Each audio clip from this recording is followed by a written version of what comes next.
It all started with just a vote, a single choice in a sea of millions. And suddenly, people we loved vanished. Godparents to our children, lifelong friends, all gone with just a click, with a comment, with silence. That's when the seed was planted. Don't Unfriend Me wasn't just a name, it was a plea, a line in the sand, a refusal to let politics tear apart what humanity once held so sacred. We didn't set out to build a movement. We set out to tell the truth, even when it hurt. Long hours, lost sleep, more setbacks than anyone will ever see. There were days it felt like we were shouting into the void, but we kept showing up. Not for clicks, not for clout, but because this matters. We pushed through the doubt, the algorithm throttling, the shadow bans, the isolation, the nights we sat at the mic with empty inboxes and broken spirits. And still, we stayed. We persevered, because we knew there was something here worth fighting for. For years, thousands of hours, laughter, heartache, raw conversations with real people, and now, it all leads to this. One night, one room, one moment. We can agree, we can disagree. You can love me, or you can hate me. Just don't unfriend me. It all starts right now. Do you want the truth? Are you tired of being so confused? You feel like you're more fucked up than the lies on the evening news. Well, just step right in. We can talk about it all as friends. And if you want, we can hug and kiss and make up for the party ends. Agree or disagree, stop unfriend me. 'Cause I'm everything you want, damn sure what you need. I won't tell no lies, back up on the facts and truth. And if you can't get down with that, you must be somebody's stuff.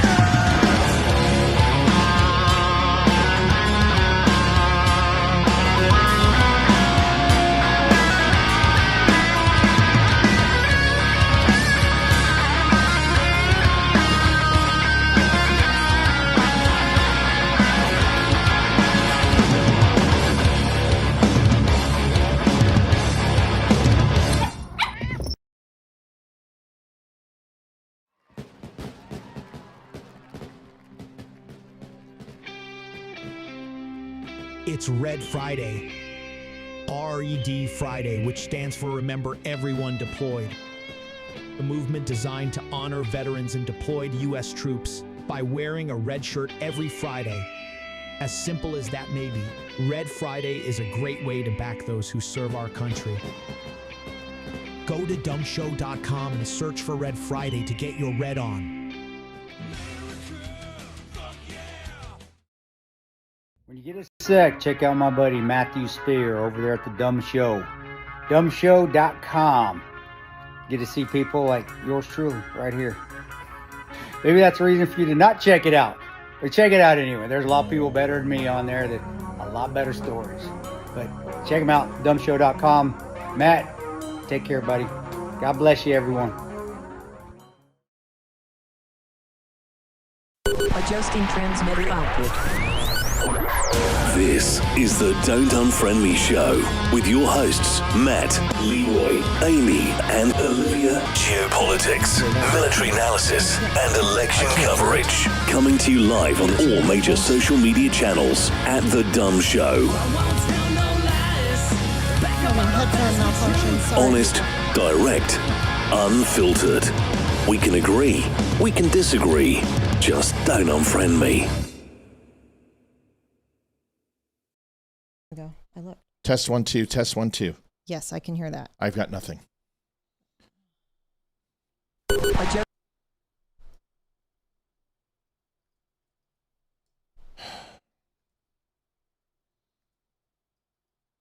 Test 1 2, test 1 2.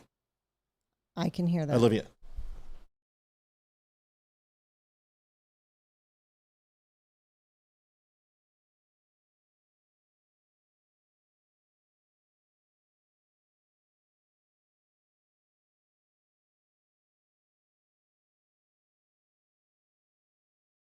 1, 2. Testing 1, 2, 3. Testing 1, 2, 3. Let's go back to. When you get a sec, check out my buddy Matthew Spear over there at the Dumb Show. Dumbshow.com. Get to see people like yours truly right here. Maybe that's a reason for you to not check it out. But check it out anyway. There's a lot of people better than me on there that a lot better stories. But check them out, dumbshow.com. Matt, Texting transmitter output. It seems to be This working out. is Can you the hear it? Don't Unfriend Me Yes, I can Show hear it. with your hosts, Matt. I can't hear you at all. Amy and Olivia. Geopolitics, military analysis, and election coverage. Coming to you live on all major social media channels at The Dumb Show. Honest, direct, unfiltered. We can agree, we can disagree. Just don't unfriend me. Test 1, 2, 3. Test 1, 2, 3. Test 1, 3. Okay, give me a test. Testing 1, 2, 3. Okay, now I can hear you. Okay. I don't know what's going on. We're trying to. I'm telling you, the audio needs to be Yeah. redone. What's going on is I was trying to get the videos so they could be a little louder, but this doesn't. Like when we play a video here, this doesn't change the volume for the. I want to say that some things are for better than everybody. football, and this is one of those things. This changes Jaxson ours. is one of our leaders. He's the face of Oh, our I franchise. see. He not only represents himself and what he does. See, look at the but he movement over there. represents all of us, and that goes for anybody. So it still goes. who So, wears so for some Giants reason, this is on uniform. our headphones, But which is if he chooses to align which himself is with a man really like President stupid. Trump, I don't want it's our that. responsibility based on what I Sorry, believe, technical what I stand difficulties. on, My earpiece to not broke only before we show my came on. team- Oh so. god, it's just everything's So I don't have an everything's extra crazy. earpiece right now. Welcome everybody. We're trying to get everything set up. So let's see. I don't even have your picture in here, Liv. God, bless America. It's gonna be one of those days, Liv. Yeah, it's Friday. Everything's broken. Everything's fucking broken. And I feel like that's all that matters. So I just want to move past this, and yeah, that's it. I can't do anything. I can't even get these damn windows to. There we go. There we go. God, it's so stupid. I think there's Appreciate this y'all one. being here. Gotta love This one. technology. You want All to know right, where go- Jesus would be go- today? He'd be take with the over gay for a kids second, so I that can are do being this. that are being Yeah. demonized. Do it. Do your thing. He would You know be what to with. do. Hi, everyone. Welcome to the Don't Unfriend Me show. Fuck. Who is coming on next Friday will be Damani, which we are very happy about. Next, the 10th will be Ryan Weaver. Dave Bondi will be June 19th. Then Gary Brugman is ex-Border Patrol was pardoned by Trump on the 26th. Damani will be back in the house on the first Friday of July. And then after that, we've got Tim Brown on July 8th, who is a New York City firefighter who was in Tower 2 when it collapsed. Then we're going to have Lisa Regina and one of her producers on, and we've got a whole bunch of other people coming on. The Grassroots podcast is coming on after Tim Garrett Saldano, so he'll be on the following week. So pretty excited for that as well. So, but it was streaming. Hang on. Everyone says it's not streaming. Okay, let me go back. Folks, can I be honest with you? Tonight's the night that we just need a smooth night. It's not been a very good night, and it's really frustrating. It's the end of the week. We're already, just beat. And I was having kind of a shitty day to begin with, and it's not getting any better. So we just need a really smooth night tonight. So if you guys wouldn't mind, that would be awesome. No, it's not. Dude, I'm ready to say fuck Rumble and just stop broadcast. I really am. I'm really just ready to stop streaming to Rumble. It's useless. It's absolutely useless. Yeah, it's having some issues right now. So if you're on Rumble, we can stay on Rumble chat, and then you can go watch another channel since our show won't load. I'm gonna do it one more time, and if it doesn't work, we're out of here. I'm literally thinking I'm just done with Rumble forever. We're gonna stop streaming to it. I'm just done with it. Yeah. So done with it. All right, so we'll start the stream and see how it works. Sorry, everybody, technical complications here. All right, I restarted Rumble. Okay, I will check it out in just a second. Oh no, let's do that now. Not a second. Live. Appreciate it. We're not going to wait a second, honey. Oh, it's YouTube. Writing people is not important right now. Only getting the show up is.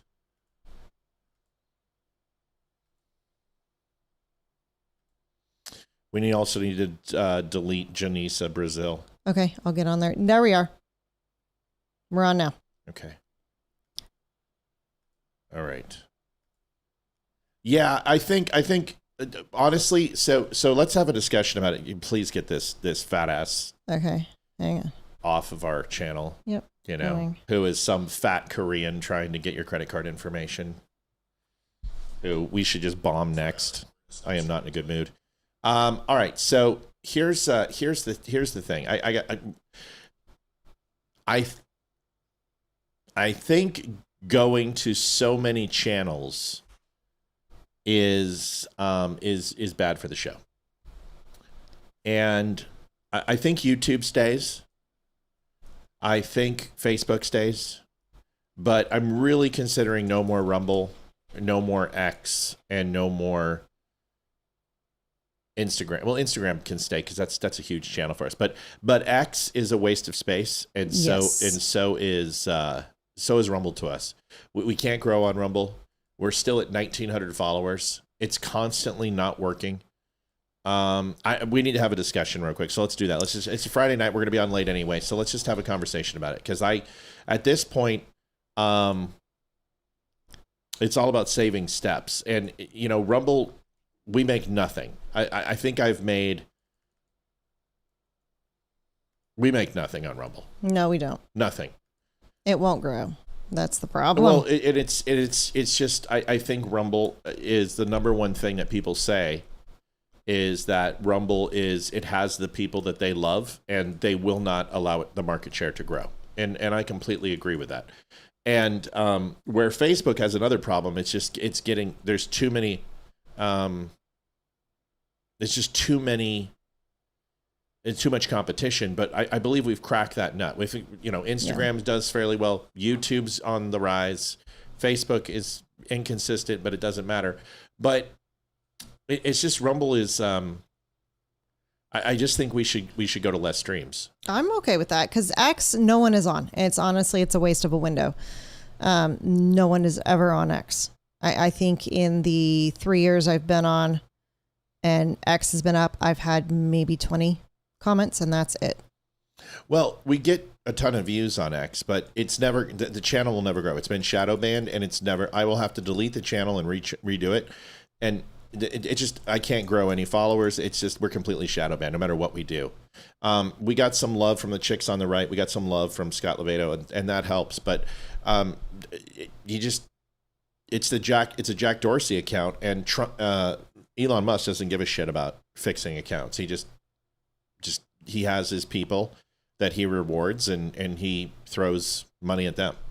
But I don't think. Well, we're not willing to betray our morals and values and scruples to grow on Twitter, and that's the thing. Is what we've been told is you have to. Well, that's exactly become a what we've been Candace, right, and Tucker to grow on Twitter, and then you can become yourself. But we're not willing to do that, unfortunately. If they don't like us for who we are, then all right. So all right, well, we'll just give it some thought. It's been a like what I noticed is when we shut down Rumble last night, we were 100 plus on Facebook. So like 30 people came over and started watching on Facebook. And a lot of people, when they look at shows, if they don't see a high number count, they leave. Now, 100 plus on Facebook is not a low count. There's not a lot of people who are at 100 plus on their live shows. I hate to say it, Tim Pool's not at 100 plus on his live shows, and Tim Pool has a huge network. I'll give it some thought, but let's. I would say, in my opinion, if we're going to kill anything, we killed X first. I know Rumble's had its issues, but we have a huge following on Rumble that only go on Rumble for the chat. Maybe I delete the X account and start a new one. That might work. And it's got 5,000 some odd. Maybe I just send them an email and say, listen, you guys, there is no way in hell that I have the exact same followers a year ago that I have today. It didn't go down and it didn't go up. That's impossible. It's absolutely the most ridiculous. Dude, we have had 7 million views on Threads, and I think I've got a couple thousand followers, if that. Yeah, But if you look at this, the last time we did this, I was at 5,557. That was almost 9 months ago. We're at 5,554. It's impossible. There's just no way. Yeah, I say we shut down this one and maybe start another one and see how that goes. Okay. The interactions is good on Rumble and X, much prefers Facebook and YouTube. Okay. Yeah, I think that's what we do. I think we cut X and start fresh, but I'm gonna write them and say, listen, you guys got to stop this shit. This is ridiculous. Like, my account is obviously shadow banned, and it didn't take YouTube much to grow. It didn't take Instagram. I mean, our channels are growing. Every channel's growing except for Rumble and X. And at this point, Rumble is just, unless you hate Jews, you don't do well on Rumble, I guess. I don't know. Or if you don't have an established following. Yeah, it's your own. It's the only page. Like Dan Nunn, that's his only page. And you can tell Dan, that. No offense, but Dan doesn't do really well over on Rumble. There's not many people. Like, it's Crowder. Mm-hmm. It's, the people who've been there forever. It's Steve Bannon does well over there. Stu Peters does well over there. Those are the people. So, yeah. Well, listen, we use Threads, but it's Democrat Stronghaven. I mean, it's like liberal hell. Everything I post over there, they want to kill me. Anyway, all right. Well, we got a good show for you tonight either way. Donations up on the board. It is Red Friday. Obviously, you can tell we're wearing some. Usually we don't go all out, but I'm enjoying the hat, and I love the hat. You can pick the hat up on thedumbshow.com. So what we'll do is we'll sit down. We'll come up with some ideas. The problem with Twitter is that they would have to reset everything, but then I need the Dumb Show name. I don't want to lose that. So I got to just reach out to him and say, listen, this has got to stop. This is obvious. But the thing is, it's not one thing that I've posted has gone viral ever. That's impossible. There's stuff that is getting millions of views on Instagram. Go look at Instagram. It's insane. Our Instagram channel is knuckin' futs. And Facebook does well. It doesn't make any sense. So there's something going on. We'll figure it out. Okay. All right. So here we go. Let's get going. We got a busy show. We're already behind because it was a pain in the ass to get on tonight. Thank you for sharing over on Rumble and Twitter and YouTube and Facebook and all the rest. First things first.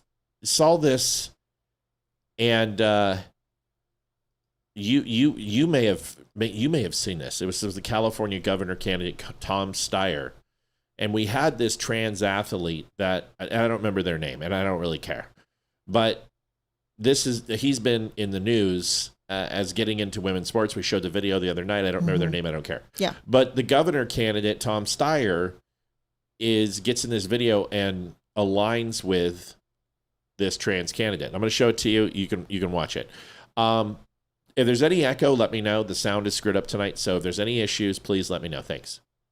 On Instagram Reels, I saw you guys were talking about me and the support that I had despite all the social media drama. So I found it pretty interesting that you're set on just basically a set choice on where you stand with trans athletes. I am. It was nice to have a straight decision on who you support.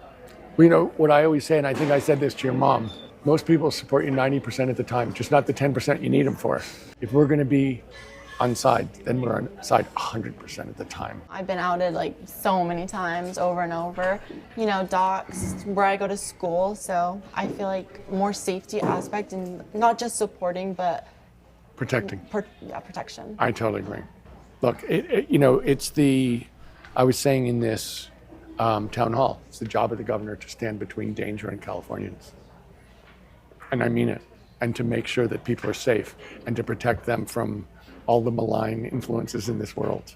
And I take that super, super, super seriously for you, just so you know. And I'm so proud of you for what you're doing. Thank you. So proud of you for succeeding, so proud of you for competing. That's really the point. And I'm going to. So this is A.B. Hernandez. A.B. is a male athlete who invaded female sports and stole multiple medals from girls. And Steyer is basically supporting her, creating a video so he can get the woke nonsense in California in his corner. So basically hates women. That's really what it, like most liberals.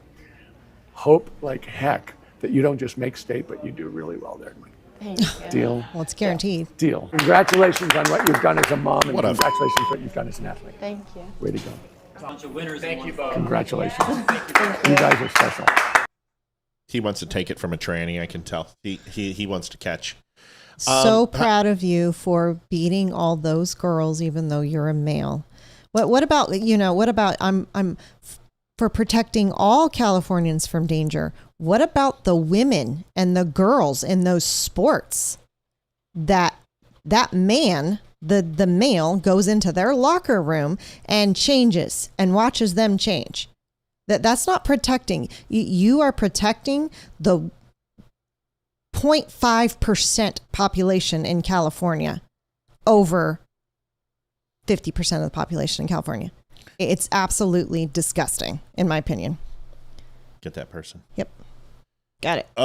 What a weirdo. You know, this is the person we made the joke about that they were really good in the pole vault, right? Listen, Democrats are in for a rude awakening. They are not only unelectable, but they're unlikable. And they have a 21% favorability rating. And they keep making fun of Donald Trump. Democrats are absolutely despised. And people do not relate to them. They're going to have a tough midterm.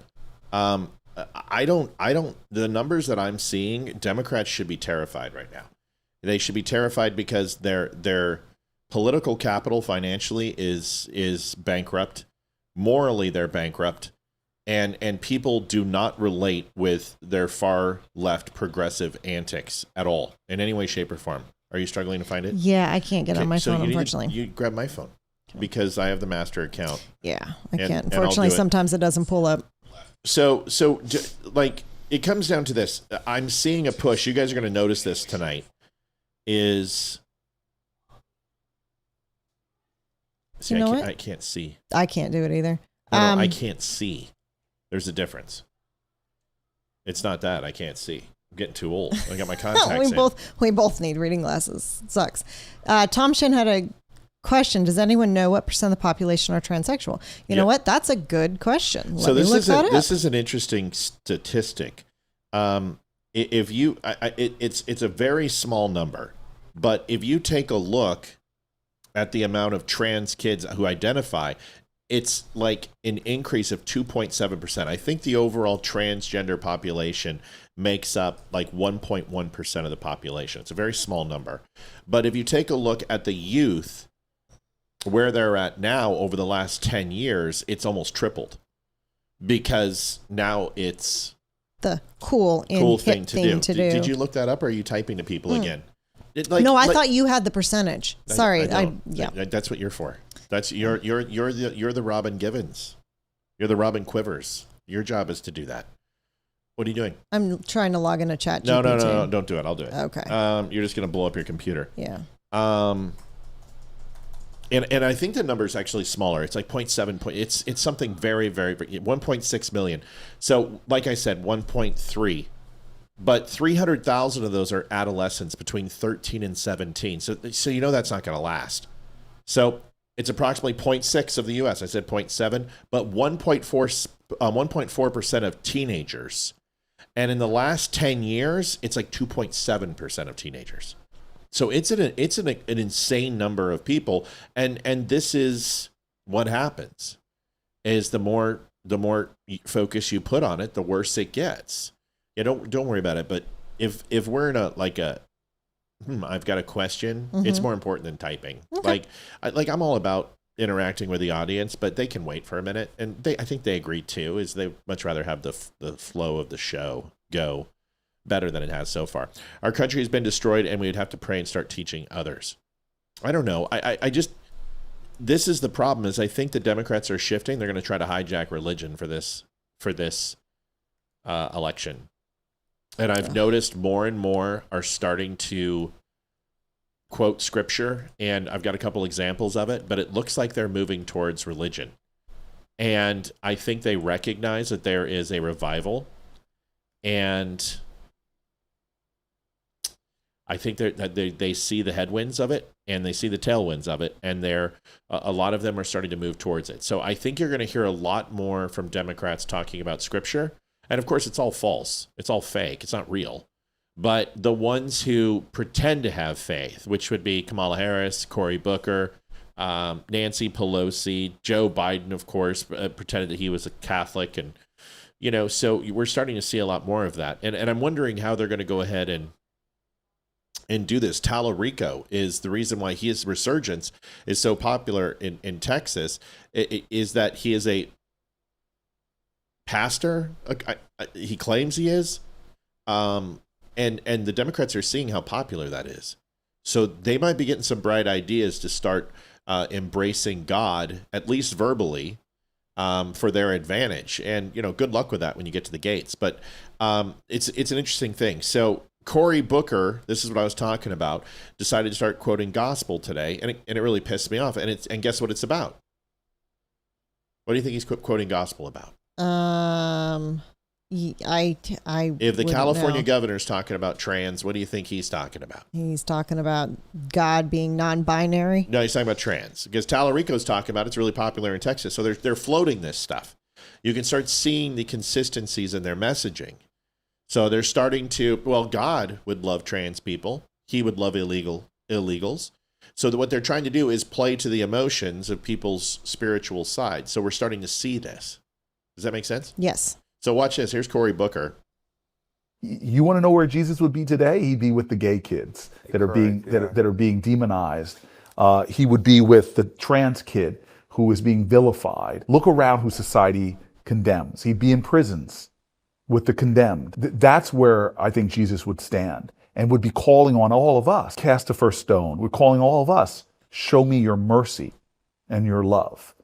Yeah, I'm sure he would, Cory, and thank you for admitting that sin is a choice. At least you're finally abandoning the "they're born this way" argument and acknowledging that people make choices. Jesus spent his time with sinners because he loved them, not because he endorsed every choice they made. He sat with tax collectors and prostitutes and outcasts and told them to repent and sin no more. Reducing Christ to a mascot for a modern political movement misses the entire point of his ministry. Jesus would be with every person who needs grace, forgiveness, and truth. Gay kids, trans kids, straight kids, rich kids, poor kids. But he wouldn't be there to affirm every belief or behavior. He would be there to call all of us toward him. That's a very different message than the one you're selling. So it's pretty typical, but this is what we're seeing, and it's all over. They did this with the illegals. It's like, well, what would Jesus do? And now you're starting to see us with the argument. So they're starting to play this game, and they're bringing this out. But you watch, more and more Democrats are going to start, which you have not heard in any campaign. And now this is even more proof for you. And this is what I'm saying, guys. This is my job, is to recognize consistencies in the inconsistency. And Anna Kasparian decides to go on Candace, before she goes to Russia, Candace, and Ben Shapiro addressed that tonight. We did too. But it looks like Ben Shapiro saw what I saw, which is great. Happens quite often. I don't know whether to be offended or to take the compliment. But Kasparian decides to go on Candace Owens' show, but before she does, she sucks up and says, I'm hearing more and more about Candace Owens for 2028 president. Nobody's saying that. There's not a person on the planet except for her 6 million followers, who are all insane, by the way. I had 4 of them jump me in her show because Candace put up a bunch of stuff, personal messages that Erica put from her and Charlie and letters and stuff. And yes, it was TPUSA fundraising, but the whole topic was about marriage and the matriarchal and patriarchal society and through God and all this other stuff. So it was relevant. And Candace is up there just like, oh, this is so tacky. I would never do anything so tacky. Look at Erica talking about her personal information with Charlie, and oh my God. And it's not a text message like I totally want to release, but oh my God, she's so weird. And what's wrong with Erica? And she's a robot and she's a clone. And so I go in there and I just said, man, this chick is so effing lonely. And I had like 5 old Dumb Nation followers be like, this is why I don't watch your show anymore. I left. I used to watch you every single day. And how can you be so stupid about Charlie Kirk? And I'm like, you should continue to watch my show and you wouldn't be conned like you were with all the QAnon. And I said, here's the funny thing, you guys, is that you left my show because you disagreed with something that I said. One thing, obviously, Candace. What happens when you disagree with one thing Candace says? we will never disagree with Candace. Candace is always right. She brings the truth. She brings the receipts. I'm like, you're in a fucking cult. You just said you went against me because I said one thing you didn't disagree with, and you just said that she's infallible and perfect and you would never leave. Is she Christ? No, she's a human being, and she always is wrong. But yeah, I found a lot of dumb nation, which is good because I'm in Candace's comments, and I got old dumb nation people hitting me up, and I'm like, wow. Well, at least maybe our reach is a little bit further than we thought. But here's Kasparian sucking up before she goes on Candace Owens' show. The name most commonly mentioned is none other than firebrand podcaster Candace Owens, which I gotta be honest with you is a little bit surprising. Owens is one of the breakout media stars of her era. Her influence is increasingly not confined to MAGA Republicans. In fact, over the last 5 years, few individuals come up more regularly than her as non-politicians who people see as a possible future president. I do think that since she has kind of separated herself from Trump, I do think that she's garnering a more diverse audience. I think her willingness to be honest with herself and with others and to not buy into a cult of personality when it comes to Trump and actually stay true to what matters to her, I think that's gonna attract a more diverse audience, ideologically speaking. Yeah, they all hate Jews. More diverse. Right. Stupid. Hate Jews. Ignorant. I think Charlie Kirk was assassinated by Erica Kirk, Britney Spears, Bumblebee cults, Egyptian airplanes, Jews, the FBI. Come on. By the way, folks, here's the 2028 list of all the possible candidates for 2028. J.D. Vance, Marco Rubio, Ron DeSantis, Vivek Ramaswamy, Ted Cruz, Josh Hawley, Tim Scott, Glenn Youngkin, Kristi Noem, Brian Kemp, Nikki Haley, Donald Trump Jr., Robert F. Kennedy Jr., Tulsi Gabbard, Tom Cotton, Sarah Huckabee Sanders. Yes, folks, chapstick out of board shorts. It's impossible. Greg Abbott, Lee Zeldin, Elise Stefanik, even Tom Massey, Marjorie Taylor Greene. Do you know who's not mentioned? Candace Owens. I will be honest with you. I will tell you right now with a 100% certainty, with everything in my soul, I promise you the following. Charlie Kirk, if you put him on the ballot, would win before Candace Owens. I bet you $1 billion Charlie would get more votes than Candace Owens, and he's dead. Put Charlie Kirk on the ballot and watch what happens. It'll be a Richard Pryor, none of the above. You put Candace Owens on there, she will do worse than Kamala. She'll do worse than knee pads. Scamdus, no. It's a complete. It's just a statement in complete ridiculousness. But Anna Kasparian is going on the Candace Owens show to tell everyone she's no longer an atheist. Because remember, there's a difference between a person who simply does not believe in dogmatic principle. There's a difference between a person who is an atheist and a person who simply is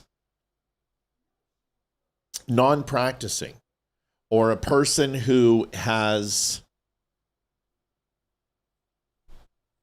a different belief structure than the average theology, right? Mm-hmm. And an atheist is a person who believes there is no God, there is no religion, there is no Holy Trinity, that everything was written by man, that it's all fake and there's no evidence, and simply says that there is absolutely nothing true in the Bible. It is a complete 100% stasis of disavowing the Bible's existence. That's atheism. Make sense? Mm-hmm. Okay. So she's an atheist. Now she comes out on Candace, and what did I tell you? She's trying to be a revitalized liberal. She's trying to do the Dave Rubin thing. She's trying to do the Tulsi Gabbard thing. She realized is that the Young Turks, she was not going anywhere. Now she's like, well, maybe I could fill these shoes of being anti-Jew and being this kind of centrist, moderate Republican / Democrat fence rider. And so now here she is struggling to explain why she somehow is flirting with believing in God. Watch. I just feel like there's something bigger than us, and it's hard to explain. I'm not really big into religious doctrine per se, but I definitely don't think I'm an atheist anymore. Right. Yeah, this is the first time I've said that publicly. Right, which is amazing. I mean, Okay, so she's not secular. She's not a deist. She's not agnostic. She's not atheist. She just knows there's something bigger out there, and therefore, I don't believe in religious dogma or doctrine, but, you know, it's just out there. So I'm going to announce that there's something out there. Like, we're two mice singing to each other. Somewhere out there beneath a golden... No? What? So what is it? Let's listen to her again. Let's listen to what she has to say. I just feel like there's... I feel... By saying, see her saying no. Watch her pantomimes. Watch her body languages. She doesn't believe anything she's saying. She's like, I just feel... No, she doesn't. She's saying no. It's like people saying, I like you so very much. No, they don't. No, they don't. Something bigger than us. And it's hard to... Up and to the right, going to the creative portion of the brain. Explain. I'm not really big into religious doctrine per se, but... That's why she hates Jews. That's why she hates Jews and doesn't recognize that... Wait till she finds out Jesus was a Jew. Holy boy, boy. Boy, boy. She's going to be really disappointed when she starts diving into that doctrine. And they're like, well, we're going to go ahead and start reading the Old Testament when she learns about Judeo-Christian ethics. Good luck. Anna Kasparian is using religion to gain a foothold in her transition from the Democrat left and the crazy woke left. Angela Hills donated $25. Thank God it's Friday to get you started. Thank you. We need it. Thank you very much. We need a good night tonight. It's been a really slow month. It's going to be a really long weekend. We're going to have like 15, 16-year-old girls in the house tomorrow evening. So we could use some help tonight. We need some sanity and some help, please, for the love of God. Yes, we could use some help. Help us. The Democrats have a plan. They bought Candace, Nick Fuentes, Tucker, Megyn Kelly, and all other fake Republicans. I'll be honest with you. I don't think it's the left that's done it. I think when you dive into the books of Candace and Fuentes and Tucker and Megyn Kelly, you're going to find it's Arab money. Arab money. Pretty sure. Ban Stephen Ellis because it's balls. Okay. Uh-huh. Yep, because he's a liar. And he can't even admit. He just blasphemes against God. He just says God wasn't a Jew. Man, your day is going to be so fun when you have to answer for your blasphemy. Woof. I wouldn't want to be you, buddy. Let's see what else. Jaxson Dart. Now, this is interesting because the New York Giants have not been in the news in any way, shape, or form. They're not in the news for anything good. Did you take care of that? Yes, I did. Okay, good. You always know when it's. See, I can always out him. I just know who he is. So he's so dumb he can't stop from talking, and so all I got to do is say Jesus is a Jew. He's a Canaanite. Well, the Canaans wasn't even. I mean, the fact that you don't even know the geographical structure of what the Canaans represented and who they were, and that there was no land called Canaanite. So when you say Jesus was a Canaanite, no, Jesus was a Jew. We've already explained this. I've already went through it. Where is he from? Where was he born? Israel, Bethlehem. Jesus of Nazareth. Jesus of Nazareth. Nazareth. Really? Jesus of Nazareth. He's a Canaanite. He's part Syria, part Egyptian, part Lebanese. I heard he was Palestinian. You're such a... God, I wonder why Canadians are so... When should we be concerned about boiling bunnies in pots at this point? Oh, homeboy is a stalker. That's why I'm wondering. Like, he is in love with me to a point that he can't even stop watching. I know. It's insane. He can't. You just say Jesus is a Jew, and he just... and then that's it. It's hilarious. Anyway, John, welcome, buddy. Good to see you here. So, Jaxson Dart. This isn't sports. This is important. Jaxson Dart was at a recent event. I believe it was New York. They're the Giants. They're the Meadowlands, New Jersey. I think Donald Trump was in Newark or New York. It doesn't really matter. Who cares? Donald Trump was at a rally. And Jaxson Dart came out and spoke at one of the rallies and as an open Trump supporter. Now, we also know there's other people who've been supporters. Ron Gronkowski, Tom Brady. There's others. Plenty of people who support Trump. But Jaxson Dart came out and spoke at a Trump rally. And then he got some flack for it. Now, I can't adjust the volume. This is why I was trying to adjust it, so I hope you guys can hear this. Just turn your phones up as high as it'll go. Remember, donations are important to this show. It helps us stay on. We would rather go ahead and have a just a smooth donation night. We need it. It's been a crappy month. I mean, Liv will tell you, it's just not been a good month financially for the Don't Unfriend Me show. We just haven't had a huge month. That doesn't go there. Put it back where it was. Yes. It's a return. Yes. Thank you. So we appreciate the help. So we're going for $300 tonight. Robert Petrowski, 1776. Robert, or 4977 shekels starting this weekend off right with happy vibes and hard spirits. I'd rather do the 7,000 shekels, but we'll take 4977 or 1776 in this case. So here's the deal. And here is the Jaxson Dart statement on him supporting, because he has to come out and make a statement now. Because if he doesn't, he's going to get canceled. And he's like, I'm not going to apologize. Appreciate y'all being here. I understand that there's probably going to be questions that involve off the field topics, and for that I have a statement, and I hope I can answer as many of those questions that y'all may have, and I ask that can talk about football after that, and I hope that we can understand and respect that. Can you guys hear that okay? I know it's quiet, but it's not my fault. I looked 17 different places for the audio, and it was all bad. Can you guys hear it okay? Let me know. I'm just going to wait until... I haven't seen anyone say anything, so... All right. Hey, Living Patriots, what's up, buddy? We'll try to keep it quiet. Obviously, this was a unique opportunity. Being asked and given the opportunity to introduce the President of the United States, my thinking was pretty simple, in the fact of, I've always loved this country. I have extended family members who have fought in wars.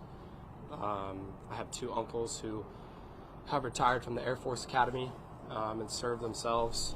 And I even have a great-grandfather who served as Secretary of Treasury at some point. So the president position has always been a position that I've well respected, regardless of political affiliation, regardless of political party.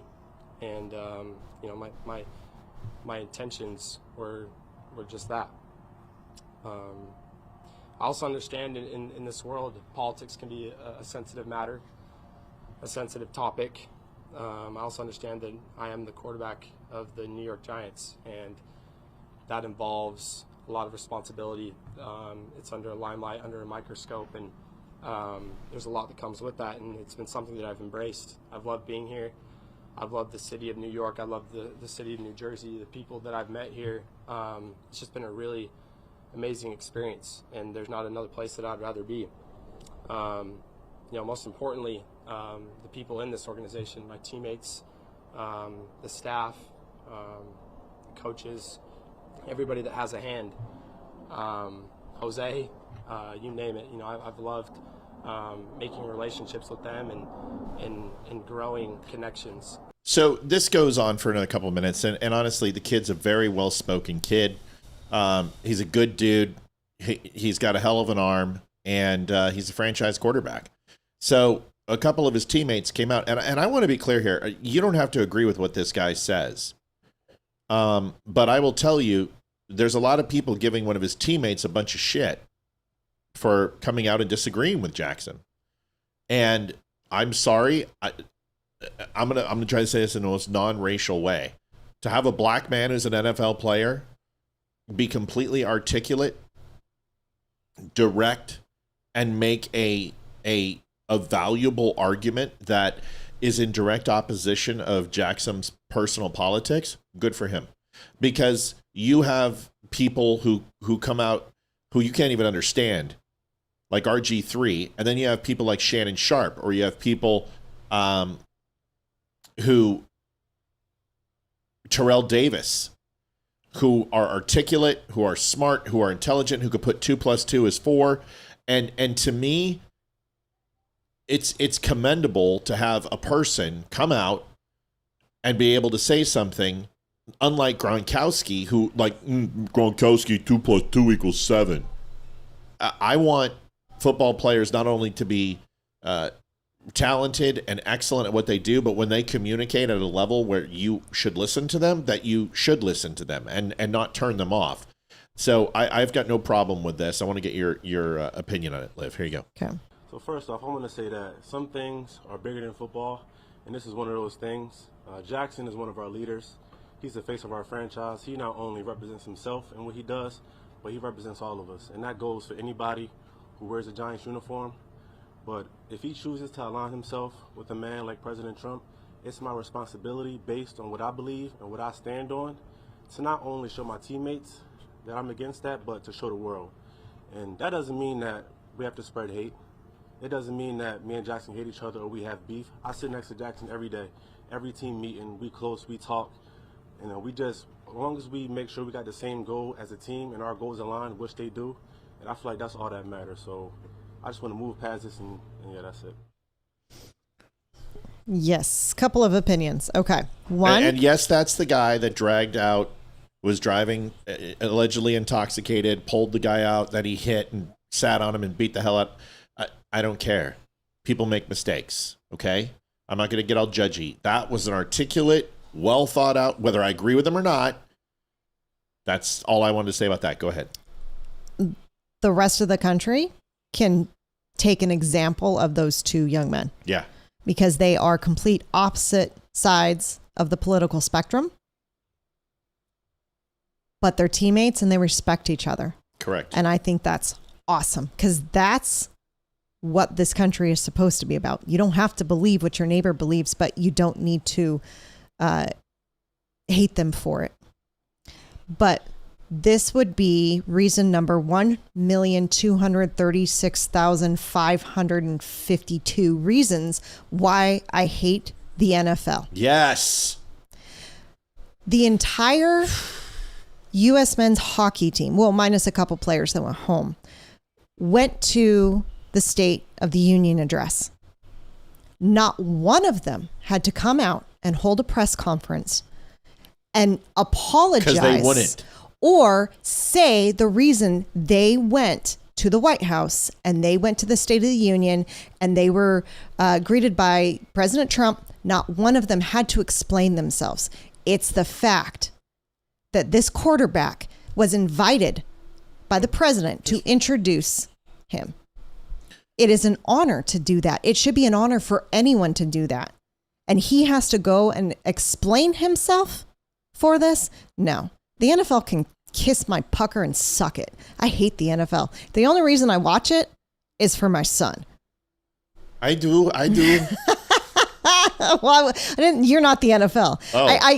That's how we were taking orders. Yeah, I hated the NFL. Number 27. I've hated the NFL since 2017. I have hated them. And I was a diehard football fan growing up. That was my sport. I watched it every Sunday with my dad. I was a follower of the Chargers. No matter how much they sucked and they never won a championship, I still was a supporter. And I loved watching it. I loved the game. And as soon as they allowed Colin Kaepernick to bend a knee and to kneel for it, and then anyone who went against that and actually stood for the national anthem had to come out and make a public apology, or they got benched. No, and also the fact that some players wanted to wear 9/11 on their shoes to commemorate 9/11. The NFL told them no, that their shoes have to be uniform. But yet some players put the name of George Floyd on the back of their uniform, and the NFL didn't say shit. So kiss my ass, NFL. I think the prescription was kiss your pucker. Hate him. Hate him. Hate him. I mean, you're gonna talk dirty. If you're gonna talk dirty on this show, they're just about as bad as liberals. God. So yes, that was Abdul Carter. Yes, I'm aware that Abdul Carter also said some shit on Twitter. Who cares? Who cares? Dude, Peyton Manning called his kicker, what did he call him? The village idiot? I have no idea. The idiot kicker. Called him the idiot kicker. Who cares? Nobody gives a shit. Nobody cares. But I will tell you, then this gentleman came out, and no, I don't know his name, and I don't care. Because it wasn't that important, and I didn't have the time to research it. But I love this as well. Listen to this. One thing, like you see FIFA World Cup over there. I think one thing, like, we're going to quickly understand is, like, we got people coming from all nationalities, religions, perspective that's coming into this city, right? The city that we represent.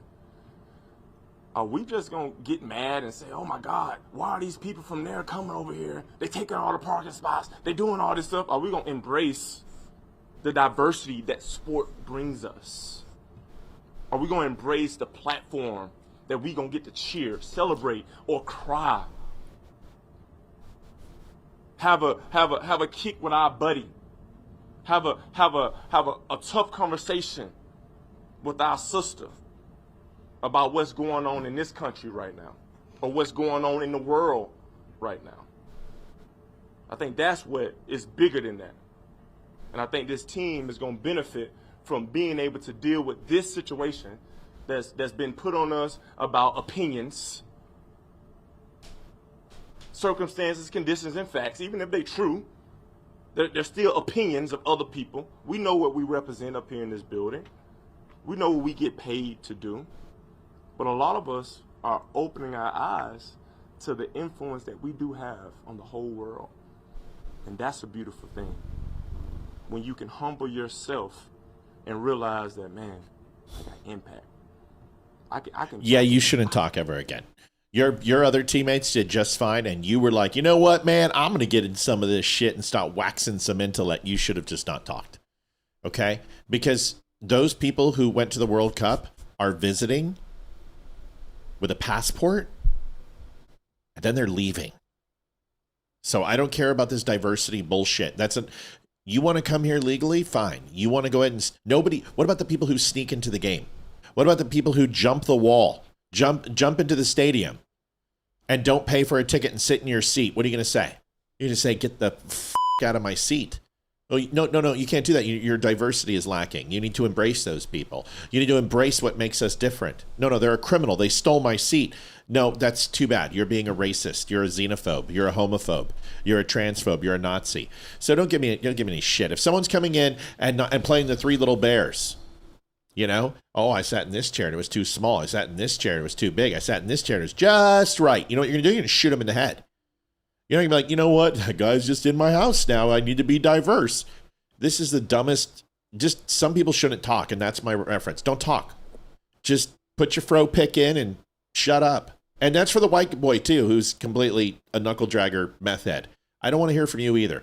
Keep that shit out of my sports. The only time it should come in is when you have to address it because it's becoming bigger than the sport. Jaxson Dart addressed it. Abdul Carter addressed it. It's over. Now don't talk. Everyone else shut up. But of course, the water boy, I want to give my opinion too. Gatorade. Water sucks. It really, really sucks. Water sucks. Okay, let's move on. Manny Rutnell, Democrat, it's my understanding that his secretary, campaign manager, I'm not quite sure who it was because we're still trying to figure out and put all the pieces together, pushed a journalist. And it's interesting. Watch this. Manny, do you think eating meat is morally wrong? Is this why you're going to let your people treat me, Manny? Manny, can you not answer questions from your Republican constituents?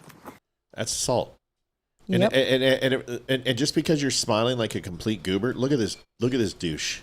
He's enjoying it. Look at this guy. Look, who is this guy? That would be the campaign manager. It looks like it, doesn't it? Mm-hmm. And this face, this smiling. Just because you're smiling doesn't mean it's not assault, pal. Let's watch this again. Manny, do you think eating meat is morally wrong? Is this why you're going to let your people treat me, Manny? Manny, can you not answer questions from your Republican constituents? So this is... And he's blocking my camera right now. Manny's doing nothing because he doesn't want to talk to his Republican constituents. Please get your hands off me. Please get your hands off me. Manny, how do you expect dairy ranchers and farmers to trust you? Didn't you say the meat and dairy industry was horrific? You spend a lot of time protesting with Yale activism. Have you spent more time protesting than actually working in the industry? Logan. It's all right. We can just stand right here. We'll be fine. Okay. Thank you. Have a great day, Manny. You know, all they could have said was, we're not taking any questions right now. Thank you. Right. You didn't have to be a complete dick about it. You're in public office. What do you... Well, you expect. I mean, this is going to be a long campaign, brother. If you can't handle... It looked like, the media was swarming you for questions and interviews. Look at all of them. All the ones of people who were trying to talk to you. They were the Who's. The Who's were there. You know what? But why not talk to her? You know what? I have a time for a question. Sure. What's your question? Let's go. But the guy that was getting handy with her, that's assault. And any way you want to, she's on a public sidewalk and you're assaulting her. I don't like these First Amendment auditors, right? I think honestly they should get run over by the cop they're auditing and just back up. Yeah. But she's looking for an interview. And this is what it's like in politics. This is why I don't run for office. Because not only will every indiscretion that I've ever done on my life pop up, which I really don't want to rehash and live through. Loretta Lewis donated $15 because I refused to pay $27 for 12 rolls of toilet paper. Donating here is needed too. Thank you, sister. We love you. But that's it. That's it. It's like, that's assault. So you know what I do? You know what? I'm calling 911. I take a picture of their license plate, call 911, say, do you want to give me your name? And file assault charges against him. Why not? It's just stupid. And until you actually do something, nothing's going to happen. Living Patriot, thank you. I don't know if you guys saw Living Patriot's comment. It was very, very good. He understands being a content creator. Here you go, guys. I will start this donation party off. And it says, you Patriots, make sure you hit the like button and donate if you can to Matt. It takes a lot to run these pages and sites and Facebook, throttling the hell out of conservative streamers and posters. Yep. It was funny. When I was over on Candace page, one of my old viewers said, oh God, I went and looked at your page and your live show has 300 to 500 views. I'm like, no, that's not true. Now you're just being mean. It's actually closer to 3,000 to 5,000 views in the first 24 hours. And then moves up anywhere from between 10,000 and 50,000 views after 30 days before Facebook force deletes the post. Now, is that amazing? No. My podcast gets, 1,200 downloads a day? That's not bad. I mean, we're well over, I think, 7.6 million downloads of our podcast. That's pretty impressive. We do okay. But once again, I'm not making the declarative statement that I'm bigger than Candace Owens. In fact, I'm not. I'm not even a pimple on her ass, as interesting as that would be. But that doesn't mean that means anything, because what you're doing is you're taking the 0.02% of all podcasters, which would be Candace Owens and Tucker Carlson and Megyn Kelly and Ben Shapiro and Bannon, taking the top 2%, 0.02%. And you're saying that it's not an amazing achievement that this show is in the top 1%. Because we are. Our podcast has been rated in the top 25 for news and media multiple times. We've been recognized on RSBN. We've had amazing guests. I think everyone would agree the guests that we're bringing in are pretty fucking high caliber lately. And we've managed to stay and do fairly well for 5.5 years from a merchandise perspective, whatever advertising we do get and the donations from the team. What's your vision of success? Vision of success to me is, are you profiting year over year on your endeavor and your business? And we are a lucrative business because of all the different revenue streams that we have.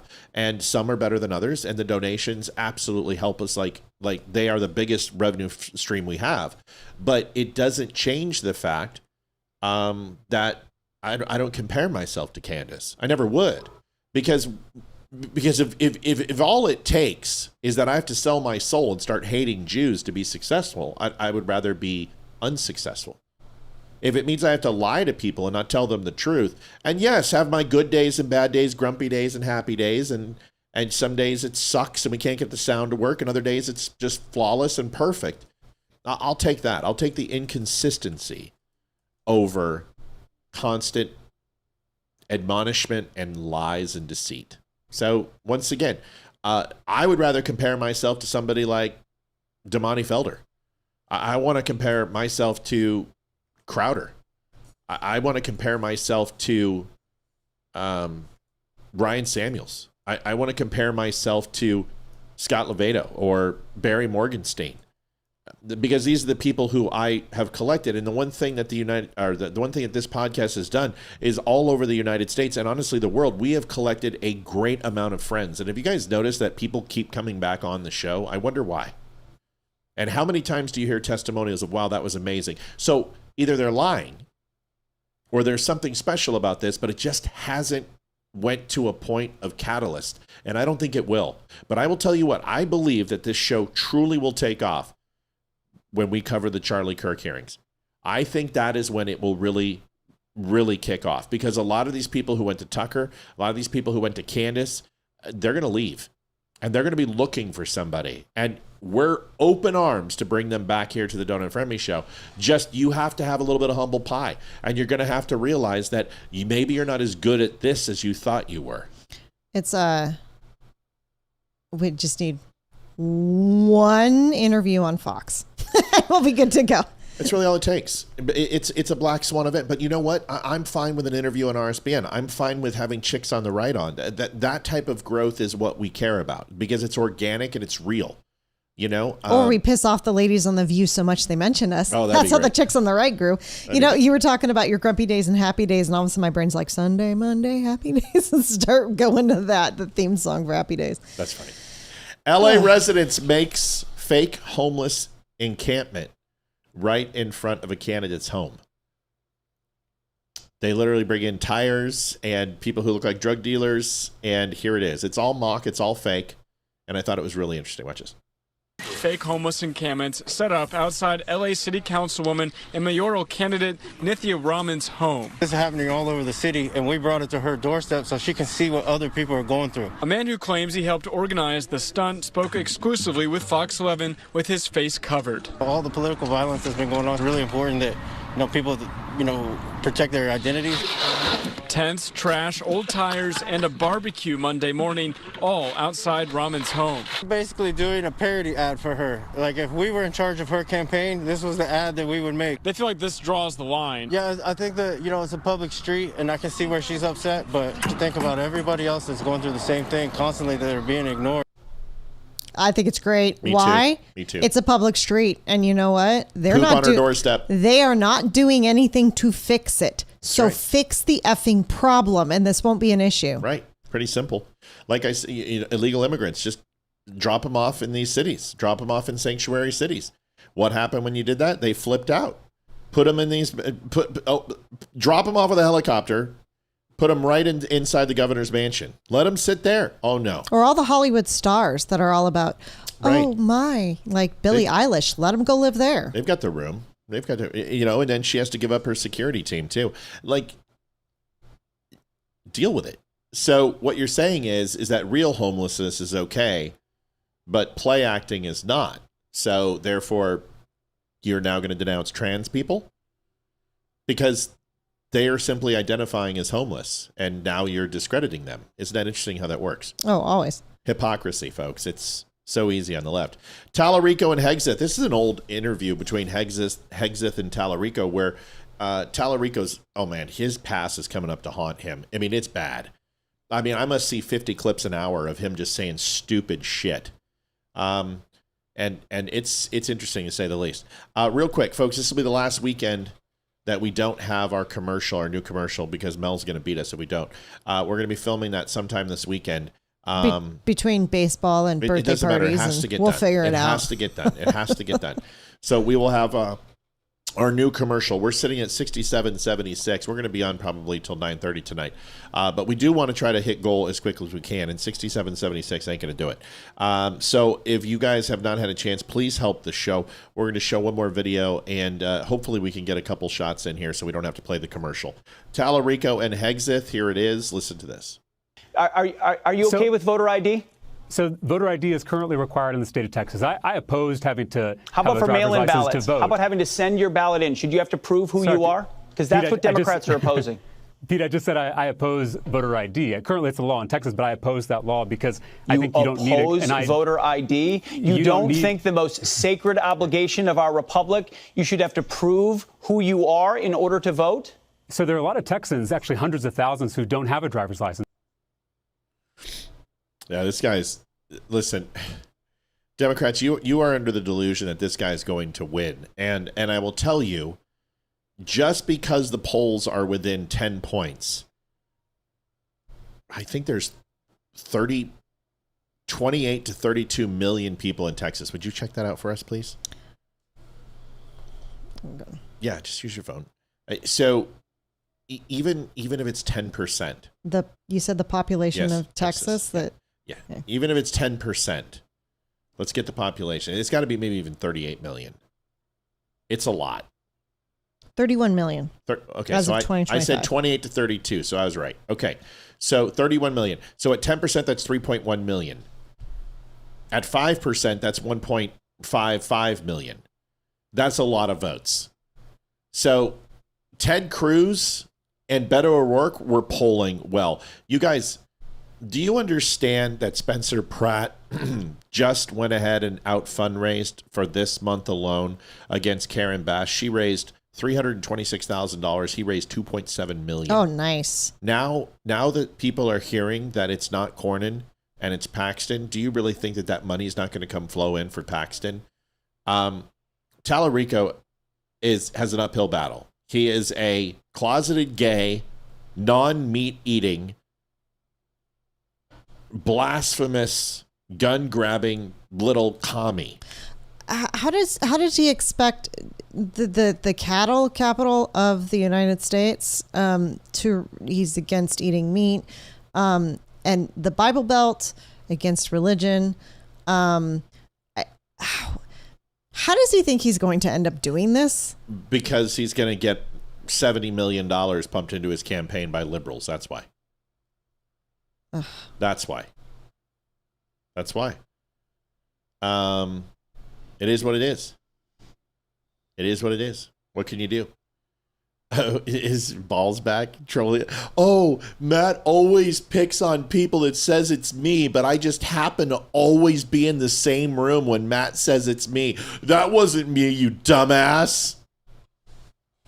Isn't it funny how you're always here when you get kicked off your other account? What a douche. I haven't talked to the fat son of a bitch in a while. Where is he? How's he doing? Do we still have that video of him swinging from my balls? We can play that video. I'm pretty sure we do. What a stalker. It's okay. Just donate to me again, dude. I could use some more money, so we would appreciate it. Tallarico and Hexeth. Pretty simple. Before we go any further, Mr. James Cody, it is his birthday today. Happy birthday, James. Happy birthday, James. We do have a lot of dumb people in Texas, but you guys got to understand, the only reason why Cruz and Beto were close is because Cruz did not full throat endorse Donald J. Trump, and then when Beto ran for, let's see, he's ran for Senate, he's ran for governor.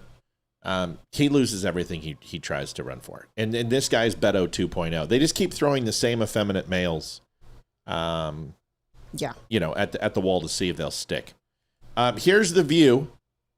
Go ahead. Oh, goody. I'm so excited to see this. Thank you, Anonymous. Good luck this weekend. Enjoy the time off best you can. We're going to try. Thank you so much for the donation. We appreciate it. Appreciate it. Balls hasn't donated yet? Oh, I'm so sad. So upset. Yeah. His third job must have let him go. Here is... I'll make sure that if he does donate, that I use that donation to go buy some toilet paper, so every time I wipe my ass, I can think of him. Do you know he works at a gay bar?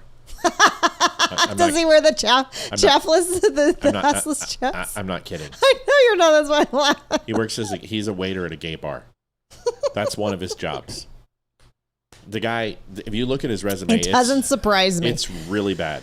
Now it explains why he asked those constant requests for me to get naked and eat green Jell-O. Yes. It's upside down. It's weird.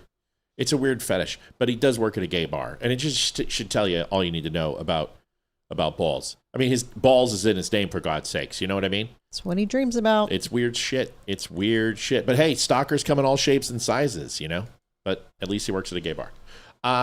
Here is The View. Listen to this. So why do you think she's saying this now? She didn't say it then. What do you make of this whole thing? People lie after debates, right? I mean, I've All right. So here we are. Here we go. Miss Navarro's like, oh, well, people lie sometimes, so now it's okay. Right. So they're talking about Jill Biden, who essentially said that she thought her husband was having a stroke, and then went ahead and threw him little puppy treats. You did such a good job, Joe. And then went to the Waffle House afterwards. Remember, this is what she said. They went to the Waffle House and got some flapjacks and some waffles. Okay? But he had a stroke. John Ball says, when you lie, you've already lost. Is this the same person who says that Jesus wasn't a Jew? And I'm not a Nazi, and I'm not an anti-Semite? I'm not lying, dude. Call into the show. Prove it. You work at a gay bar, dude. It's not your fault. Don't get upset. Don't get mad. Just come out, man. Just come out. Let it out. Just let it out, man. Spread them cheeks. You'll be all right.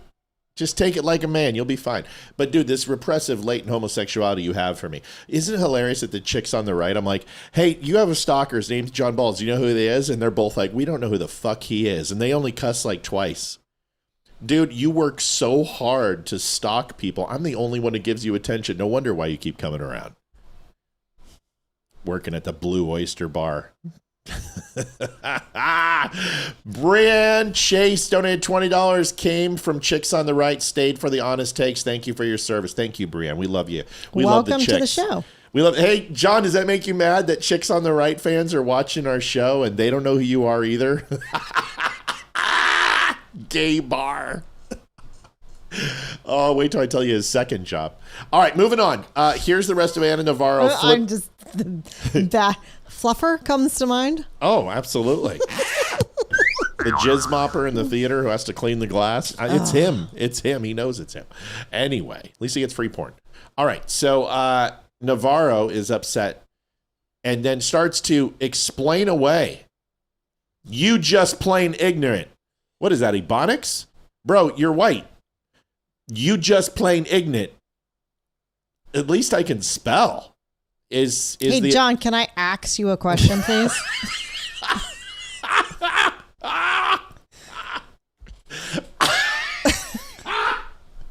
Oh, man. Oh, East Ontario, born and raised. I work at a gay bar. So why do you think she's saying this now? She didn't say it then. What do you make of this whole thing? People lie after debates, right? I mean, it's like called spinning.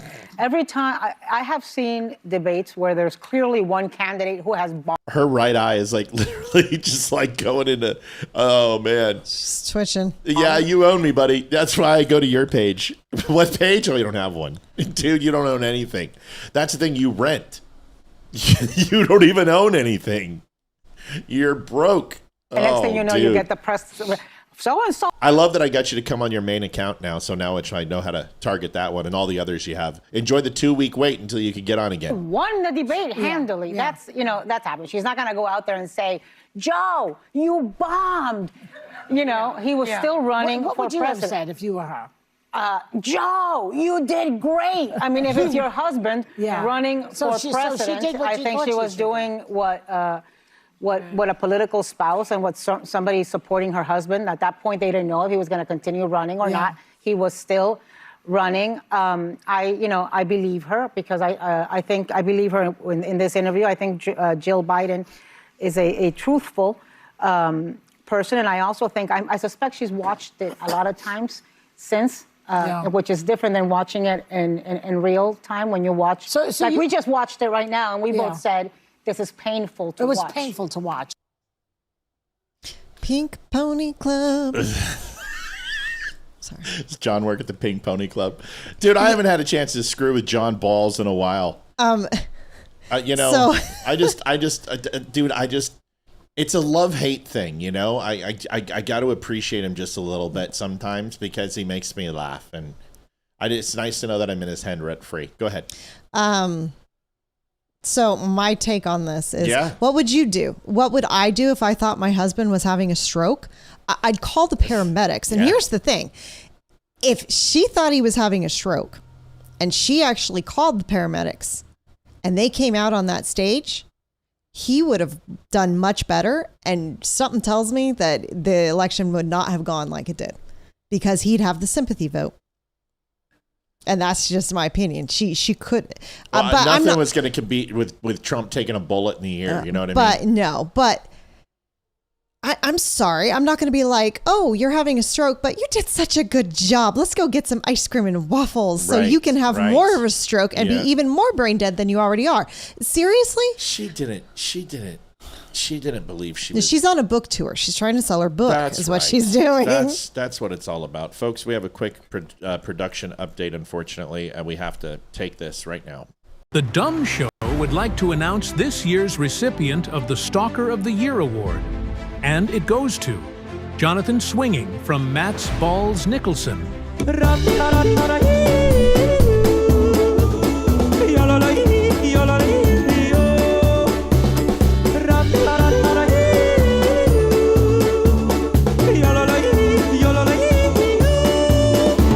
Congratulations, you dumb fucking wanker. Look at me now. Oh, no, just look at me.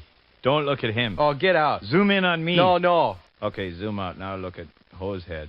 The Dumb Show would like to announce this year's recipient of the Stalker of the Year Award.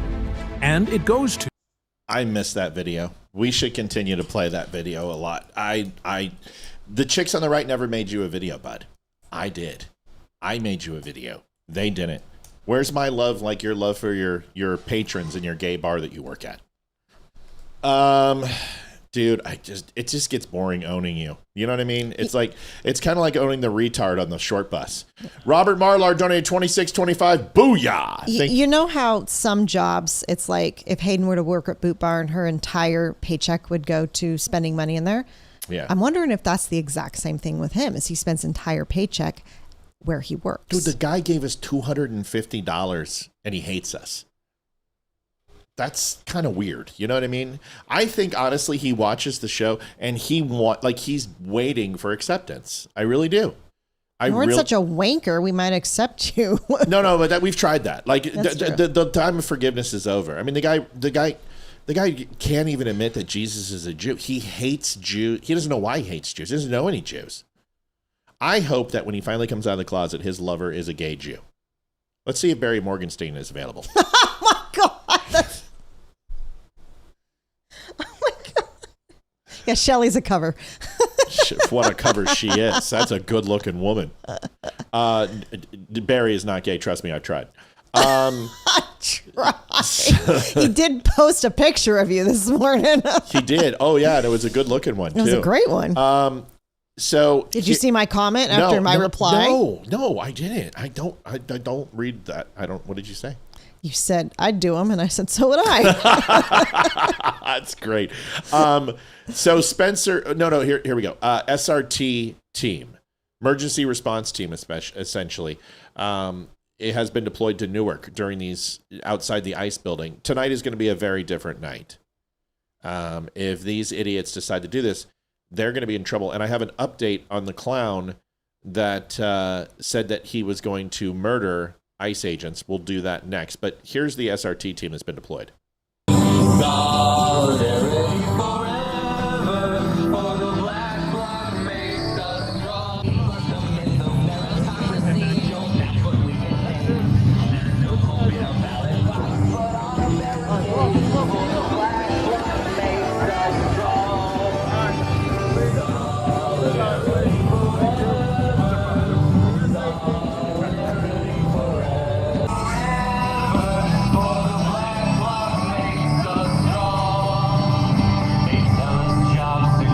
Fafo, man, you know what? Please do something. Do something stupid. Pull a knife.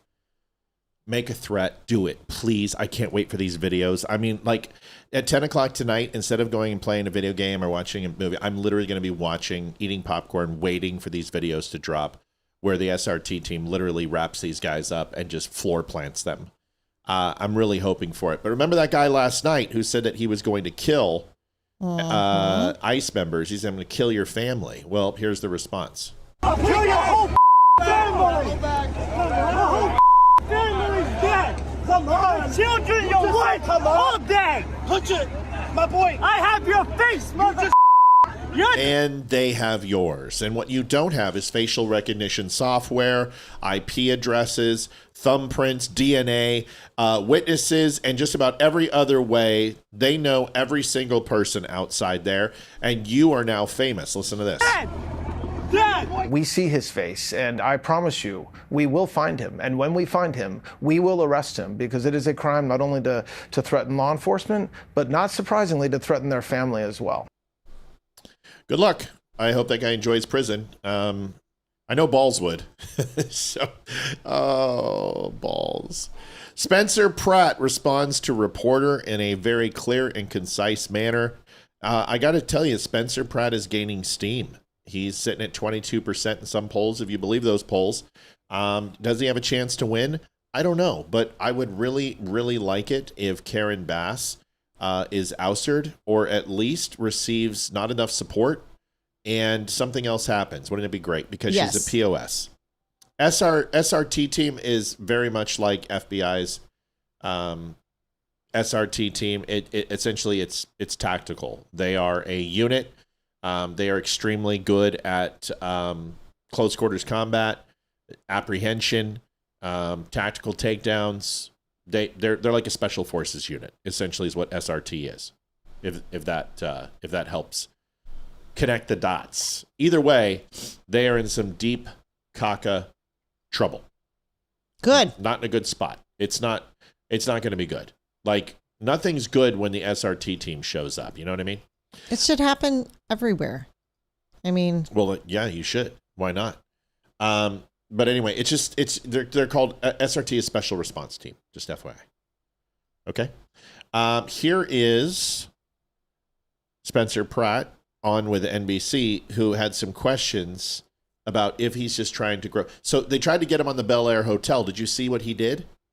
Oh no, you guys didn't see this. Oh no. Are you talking about the one we watched last night about Jimmy Kimmel? Yeah, you guys. Yes, we did. We did watch that. You didn't watch his response video. Oh no, we haven't seen the response. So they keep coming after him for being, staying at the Bel Air Hotel. Well, you know what TV show also had about the Bel Air? What was it? Fresh Prince of Bel Air. I can't hear you. Fresh Prince of Bel Air. Sorry, Fresh Prince of. Sorry, I turned your mic up to you're at 65 dB. Fresh Prince of Bel Air. So he made this. Now this is a story all about how my life got flipped, turned upside down, and I had to take a minute to run for mayor. I'll tell you how I became the prince of a town called Bel Air. Genius.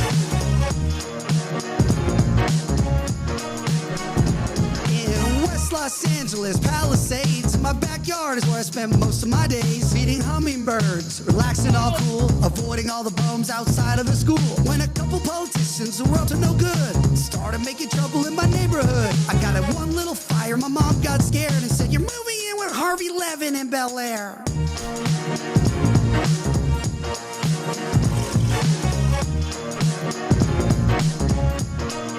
I pulled out from my lot about 7 or 8, and I yelled to the rubble, "Yo, ho, smell you later." I moved to my kingdom, I was finally there to sit on my throne as the Prince of Bel Air.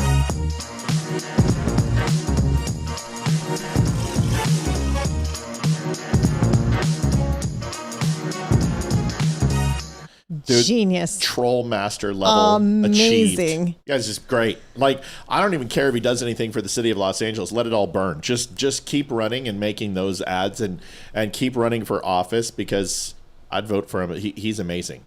Like I told you, this guy is literally reinventing, just like Trump did in 2016 using social media, 2020 using the podcast bros, in 2024. And then Spencer Pratt's using AI to get elected. And it's cheap and it's efficient and it works. And good for him. It's ridiculous. I'm very jealous. Here's a question. Donald Trump is supposedly this close to getting the irradiated dust the uranium dust, the nuclear dust, as he calls it, from Iran. Do I believe it? I don't know. And I really don't care. Just keep bombing Iran. That's just fine. But here's a question: is what's going to happen when they find out that the billions and billions of dollars that Obama released and the $1.5 billion in pallets full of cash could have bought Russian uranium? And what happens when they find out that that uranium may have come from Hillary Clinton when she sold the Russians uranium 1? Oof. I'm just speculating. I'm just spitballing here. I'm just tossing some things around because too many coincidences, don't you think? Just around the time frame, how long it takes to spin up and make those reactors. What happens if this is what happened? What's going to happen to Hillary and Obama? I don't know. Watch this.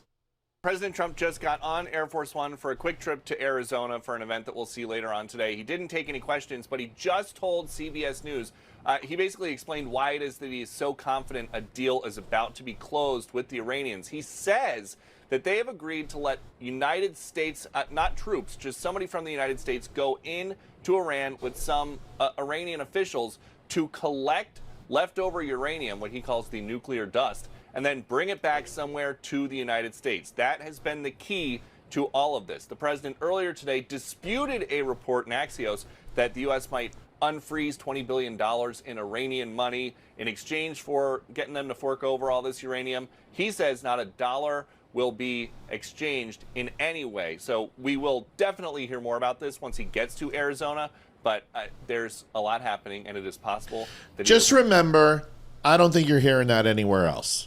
Just remember that I have a memory like an elephant, and just like Balls has a proclivity for gay men, I remember things. So I'm just wondering, uranium 1, Hillary Clinton sold Russia the uranium, said it's not that important. It's no big deal. It's just uranium. It's not even life-threatening. There's nothing wrong with that. Then $150 billion of Iranian money is released that had been under embargo for 42 years at the time. No, 39 years at the time.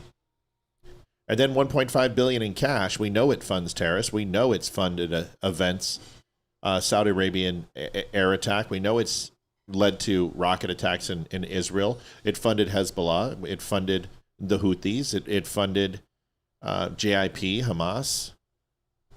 So the question would be, what happens when they seize this uranium and they find out that it's Russian uranium that was acquired from the United States? What happens? Because if you think that that's not going to happen, well, let me tell you about reaction particles and reactor particles. Is every single reactor on the planet has been categorized where if you collect irradiated material from a nuclear explosion or a reactor or from a dirty bomb, every single reactor on the planet has been categorized and has been labeled. And the reason why they do this is if a country launches a nuke, they can go ahead and find out where the nuke was from. So if it came from an Israeli reactor, or it came from a reactor in Russia or the United States, or it came from Rocky Mountain Arsenal or wherever it would be, other countries have this data too, because the protons and the electrons and the isotopes coming from this irradiated material leaves residue, and you can collect that. A NEST team will go in, sample it, and they will find out which reactor it came from, which can lead to the conclusion of where the bomb was originated, and then you would know the country. You'd be able to isolate how many different states had actually picked up nuclear weapons from that reactor. And they do share fission material between multiple countries. Russia and Iran have exchanged. The United States and England and Israel have exchanged. But this is a very interesting thing. So these signatures are absolutely like a thumbprint. They are not identical. So if the uranium that they went ahead and gave to Russia was used in any of this nuclear material, you get to ask the question of, from President Trump standing on stage, why is U.S. uranium in Russians' hands? And why did that Russian fission material, that uranium, end up being enriched in Iran? Wasn't that a good question? That would be a very interesting question and an even more interesting answer. You heard it here first. I don't think is anyone talking about this? Steve Bannon talking about this? Solomon talking about this? Candace, Tucker, anybody? No? Just me? Okay, cool. You heard it here. And I'll remember the date, Friday, May 29th at 2034, so I can clip this and come back to it and go, well, somebody had some questions about this long before the media was talking about it. Because if you're not talking about this, why aren't you talking about this? Because we know now that Russian uranium was in the hands of Iran. And you have to ask yourself the question, was it ours? And if it's ours, oh, Hillary Clinton and some Barack Obama got some explaining to do. Just saying. Folks, this show's too damn good for 214.01, and now I have to play the commercial because... I didn't put up the donation clock. I can't believe we got to put up the donation clock. Well, you know what? You got to play the commercial one last time anyway, since we're going to have a new one. That's a good one. Good idea. Hi, I'm Olivia Spear, host of The Dumb Show. For 3.5 years, we never asked for donations. But after Facebook demonetized us for speaking the truth, we've had to turn to the one thing big tech can't cancel, you. I'm Hayden, Matt and Olivia's daughter. This show's never chased sponsors or sold out. We've built something honest, and it's thanks to you. I'm Ethan, their son. Every share, every dollar, every message, you're the reason we can keep calling out the BS and bringing color back to the world going gray. If you want to help, we take PayPal, Venmo, or snail mail. You can send it to P.O. Box 2, Round Hill, Virginia 20142. Can't donate? No problem. Just share the show with someone who needs to hear it. Thanks for helping us stay loud, proud, and completely uncensored. You can donate at thedumbshow.com/donate. You know what happens when you turn the dial harder? You can make a harder grimace. The harder you grimace, the more effective it is. You tighten it so freaking... I can't do it. I can't untighten That's what she said. That's what she's... Oof. Oof. Coming in with it. Pound it. Pound it. Pound. Child got 15. Ethan, you look like a hippie. Totally tubular. You know this is recording, right? Okay, let's go. Smile. Donate. Don't start with me. Donations. Every time you don't smile, I'm going to punch you in the ribs. Donations. Take one. Scene one. Ready. Set. Ethan. Break. Ready. Don't screw it up. Okay. Ethan, don't mess this up. Ready. Set. Action. No. Whoa. Director calls action, not some stupid toddler. But we've built something There's no but there. Why do you've been doing this since you were 2 years old. Try it again. Just share the show with someone who needs to hear it. He's so much better than you at everything. Better at Hayden, he's just like, even, it's just, go ahead, Hayden. Thanks for helping us stay loud, proud, and completely uncensored.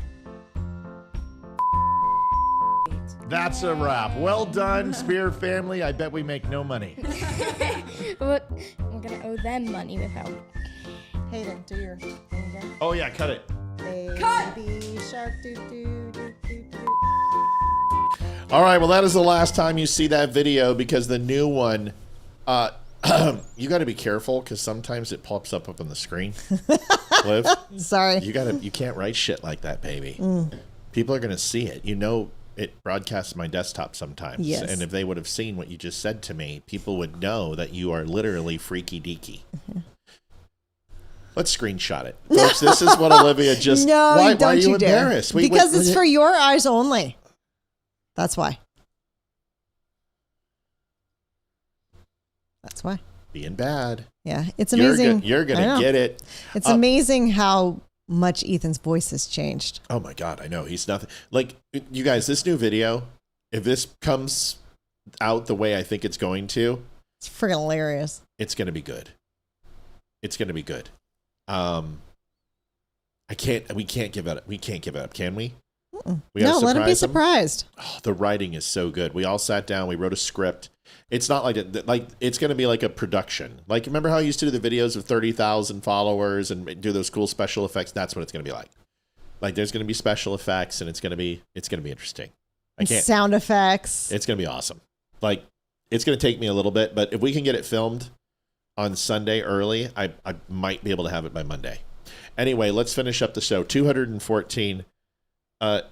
Is it time to leave for the night, Matt? Tommy, no, we're okay. But she's not being good. Like, she's playing dirty. She's playing dirty. And she's being dirty. Like, if you read that, you would not look at her the same way. Well, I don't think anyone looks at me that way. Her mother would completely disown her if you would have read what she wrote to me. It was very... I'm married. It was Seriously? very, very bad. You like it. Don't even. It's not fair. That's the reason why I did it right now. Totally wrong. Totally wrong. This is the shit that I got to deal with, folks. I was wondering your reaction. She is, I told you, it's not me. I'm just like, I read scripture and eat ice cream before bed. She totally. is a bad. Yeah, you were such a. Jeff Oliphant, good, nay. Great show. Thank you, Jeff. Nay. Okay, moving on. Here's this is interesting. We've got some good videos left. Okay. Steve Hilton debate. Just listen to Steve and what he has to say in California. He is running for the governor of California. Mr. Hilton, go ahead. It's not Donald Trump who's given us gas prices $2 higher than the rest of the country. It's Democrat policies, which Antonio and all the Democrats here support. It's not Donald Trump that's given us the highest housing costs in the country. It's Democrat policies that all these Democrats support. Donald Trump is the president in all the other states of America where the cost of living is way lower than in California. Obviously, it is way past time for change in California, and endlessly going on about Donald Trump doesn't serve the needs of the struggling families and small businesses. Can you say whether or not... Amen. There's not much else to say about that. Just a good video. Shapiro on Candace. Hey. What if the moon was made of cheese?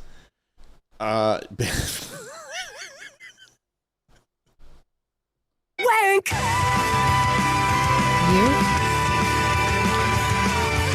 Ben Shapiro and Candace going to Russia. I thought I did it pretty well last night, but Ben obviously did it better. Did you hear Karen? Karen comes out and goes, well, they're going to watch your show and they're going to talk about uranium. I bet you're going to see it within the next 48 hours.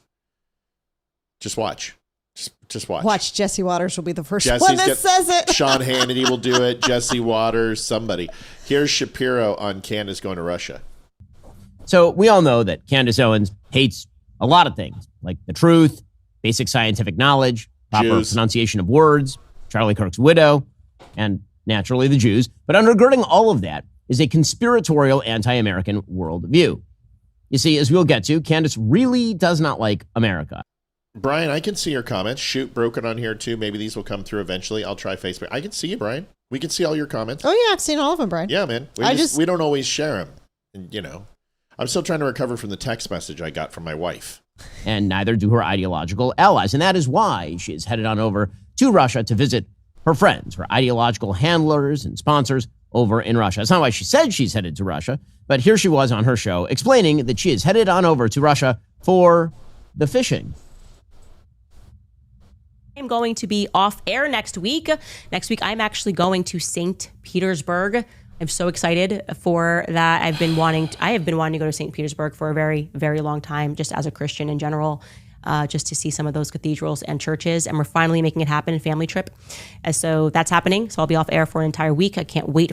She's not a Christian. I was Headlines. Say, what does being a Christian have to do with wanting to go to Russia? I guess I'm funded by Iran and the Orthodox Church and the Christian Church has a long lineage and ties, even back to the czars. Religion was snuffed out by the Marxists and Leninist movement, but Christianity has a massive root, and the Orthodox churches have a massive root in Russia. Vladimir Putin's actually done a lot to restore the Orthodox churches in Russia. Something you won't hear positive about Putin. I'm not a Putin fan, but there is some things that he has done, especially on terrorism and Christianity in Russia, that have been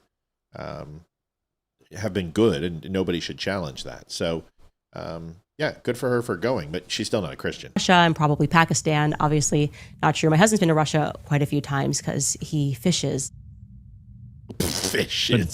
For the fishing. Now, I'm not saying that Candace is funded by all of these governments. I'm saying that she has ideological solidarity with those governments. Because, see, here's the thing. Our current status with Russia, not great. Obviously, St. Petersburg itself has been under Ukrainian attack recently. And not just that. The United States government has a problem with the Russian government. The State Department currently says that Americans should not travel to Russia for literally any reason. Quote, U.S. citizens are at risk due to... Today, Shrubbery decided to buy a American 250 shirt. So we wanted to say thank you to Today Shrubbery. Today Shrubbery. For buying... No, you're okay. So Today Shrubbery, thank you for your donation. We are talking in code. I can't see the triangle line because I have my long It's form. childproof. Thank you. I have my... We're going to see how much you think I'm a child tonight. You're not going to be able to walk for a week. Don't be bad. So I have my long form contacts in. Not like I have my long form contacts in, and I can't see up close. It's Friday. It's been 5 days. Okay. Anyway, here we go. Terrorism, unrest, wrongful detention, and other threats. U.S. citizens in Russia should leave immediately. One of the reasons, by the way, is because they say that the Russian embassy, the American embassy in Russia, will not be able to help you if you go over there and you get in trouble with the Russian government. In fact, Scott Bessent, the Treasury Secretary, pointed out that the United States has severe sanctions on Russia. CBD oil in her suitcase. Exactly. CBD oil. Do it. Do it. Go it, please. Somebody, please, for the love of God, just sneak it in there. Somebody just put a little bit of crack. Somebody get Hunter Biden was in her studio. Come on. You know you guys gave him some frickin' a bump and some nose candy. Throw that in Candace's in her shoe. Right now for a reason. Biden administration put on what I would call mild sanctions because they were worried about gasoline prices going up into an election. It would be an unstatesmanlike sanctions. Probably the worst national security advisor in the history of the country, Jake Sullivan, in an act of bravery on his way out the door in January, they raised the sanction level on behalf of the Trump administration. We let those in situ when we took office. They fast forward to October, and President Trump instructed me to sanction the two largest Russian oil companies, Lukoil and Rosneft, which we did. No other government has done that. So no one has done more sanctions than the Trump administration on Russian oil. Now, listen, I get that there are a lot of people out there who think, okay, fine, famous, rich person goes to any country they want, like Russia. No risk there. Okay. My security team would not let me travel to Russia because there's a pretty high likelihood that I would be wrongly arrested or maybe some sort of polonium would be put in my tea or something. Candace Owens traipses in, as did, of course, Tucker Carlson. No problem. And there's a reason for that, and that is because they are useful idiots for the Russian regime. They agree with the Russian regime that America is terrible and morally deficient. They agree that American power in the world is evil. Melanie had a very good thought. I thought she was in fear for her life and needed her followers to donate for security. Of course. And let's go to she's Russia. Going to Russia. I'm going to Russia. Safest place on earth. I'm going to Russia. What I'm going to assume is those extra donations she needed for security is paying for that trip to Russia. I heard Donbass is lovely this time of year. You should stop by. And then Syria, they really treat Christians well. You should swing by there. Maybe go to the Golan Heights. You'll just have a blast. So,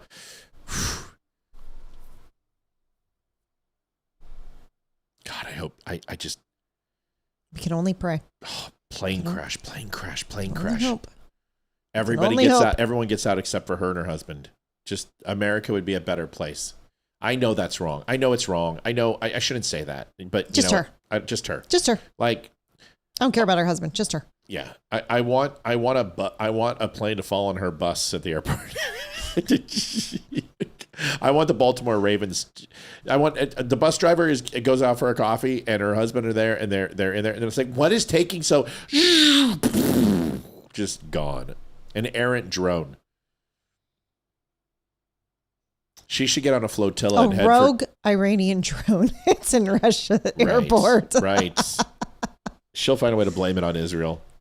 Oh, man. Balls is on his 7th account tonight. Are you serious? He's back? He's back again. The guy literally... Let me explain what he has to do. Let me explain how fucking pathetic the guy that works at the gay bar.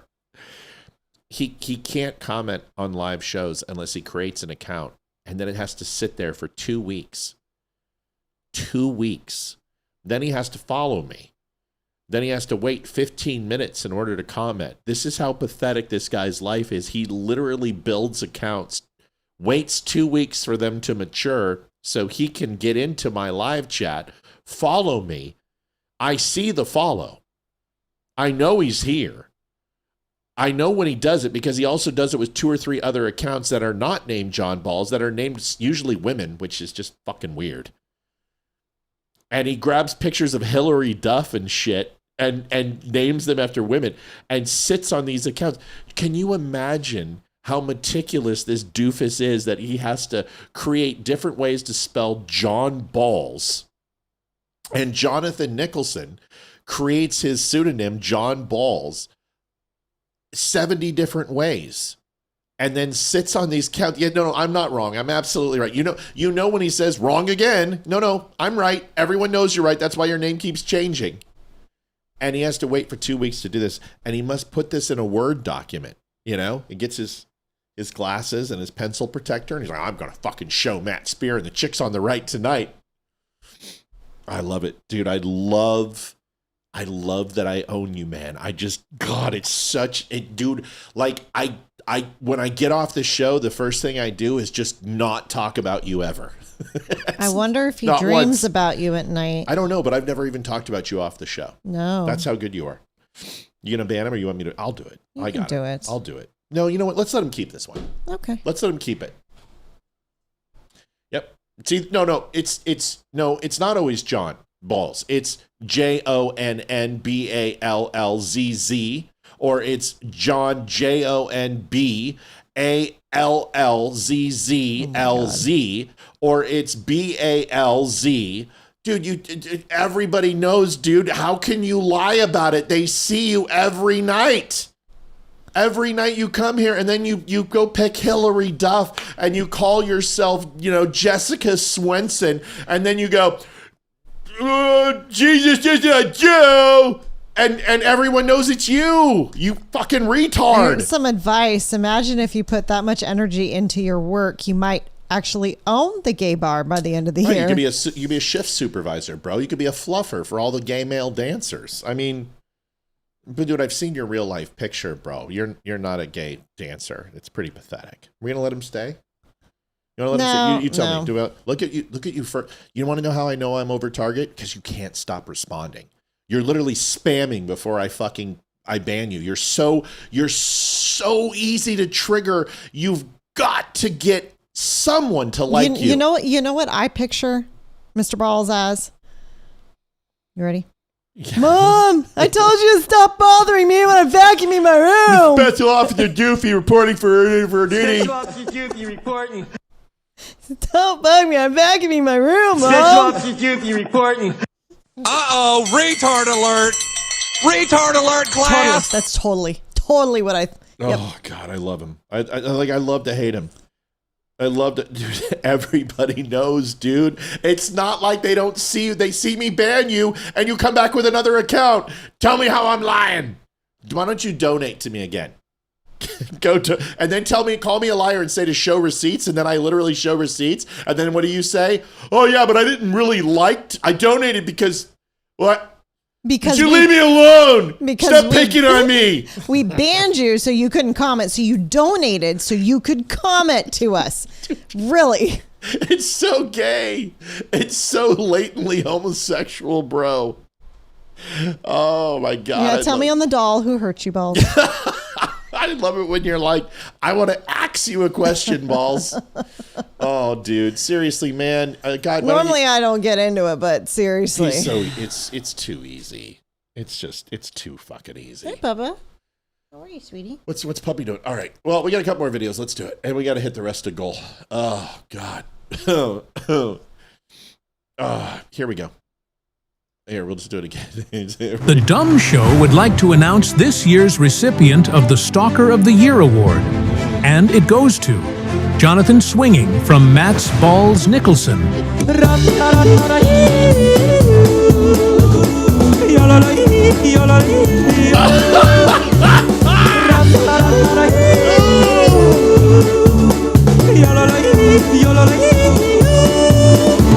Congratulations, you dumb fucking wanker. Look at me now. Oh, no, just look at me. Okay, Don't look at him. Oh, get out. Zoom in on me. No. Okay, zoom out. Now look at I must head. know something because you've posted 22 times in 2.5 minutes. Oh. All right. So let's move on to a much better subject. Yeah, okay. go. So Ash, our lovely dog. Everyone knows Ash and how smart she is. So she, a few months ago, she tweaked one of her legs, her back legs, and she couldn't put any weight on it for like 3 days. We took her to the vet. And she just has issues with her joints. So we put her on a joint medication every night and she's fine. But during that time, she just got a crap ton of attention. Like we were just fawning over her, making sure she was okay. And so she figures out when she limps, she gets attention because she spaced it out and she would do it again. And we'd be like, oh my gosh, So we have finally figured out when she wants attention, she does it.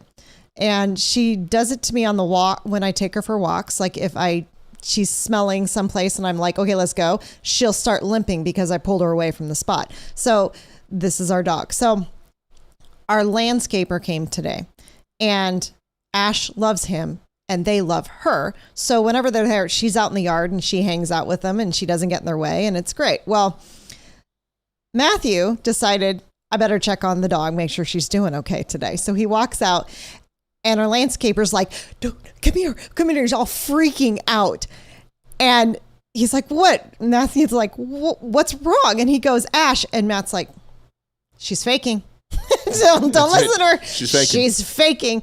And she seriously faked out and started limping and faked out the landscapers that something was seriously wrong with her.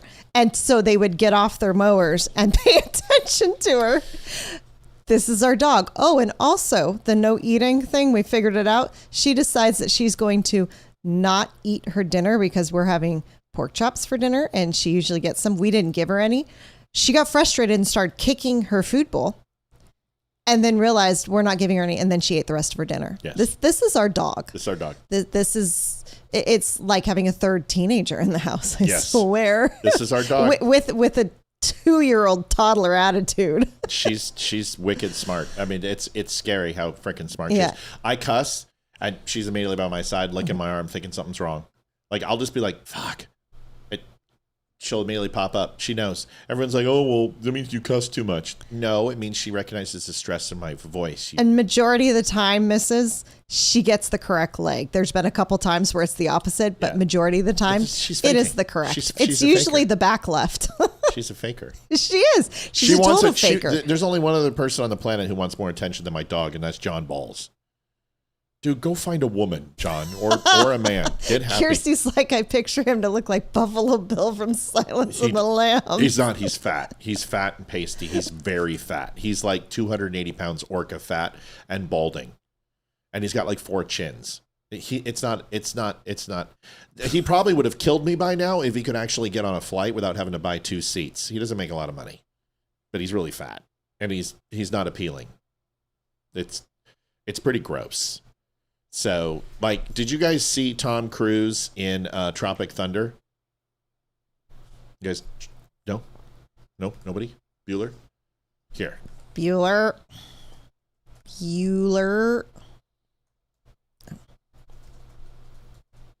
Yeah, which is funny because he plays an overexcited Jew in that movie, but it's perfect. This is what he looks like. I mean, I'm not kidding. No joke. That's what Balls looks like. Identical. You notice when I did the swinging for the balls picture, I made it as close to that as I could because that's what he looks like. Yeah. Chest hair and everything. It's really bad, you know? So no wonder why he can't find a woman. Anyway. Balls. Maureen Davidson donated $25 in memory of all the brave who gave it all. Yes, ma'am. Thank you, Maureen. Yep. Yeah. Okay, let's finish up the show. New Mexico doesn't need men. Interesting. Can't lose anyone. We should be winning by stunning margins given the shape of this country and the issues that we're all battling every single day for the people that we love in our communities. Straight up. Should be no contest. But it is. If women, Democratic women, just show up and vote, we're good. We don't need any of the men. Oh, well, that should be fun in New Mexico. Good luck with that. All the veterans, all the Hispanics, you don't need men. I hope. But this also leads me to the conversation we had last night, no offense, that women, if it wasn't for women, the Democratic Party wouldn't exist. You guys understand that? Yes. If women didn't vote, every single state would be Republican. Do you guys know that? So women are absolutely voting against their best interest, because what they're saying is that their men are not voting in their best interest. But it's funny that when you need protection, or you need wars fought, or you need the benevolence of men to support your needs and wants, well, it's okay. But when it comes to voting, you vote in the exact opposite, what is antithetical to what the patriarch wants. It's interesting. It's very interesting. Mello donated $82.89. Here's to a new, totally tubular ad. That has to be organic. Yep.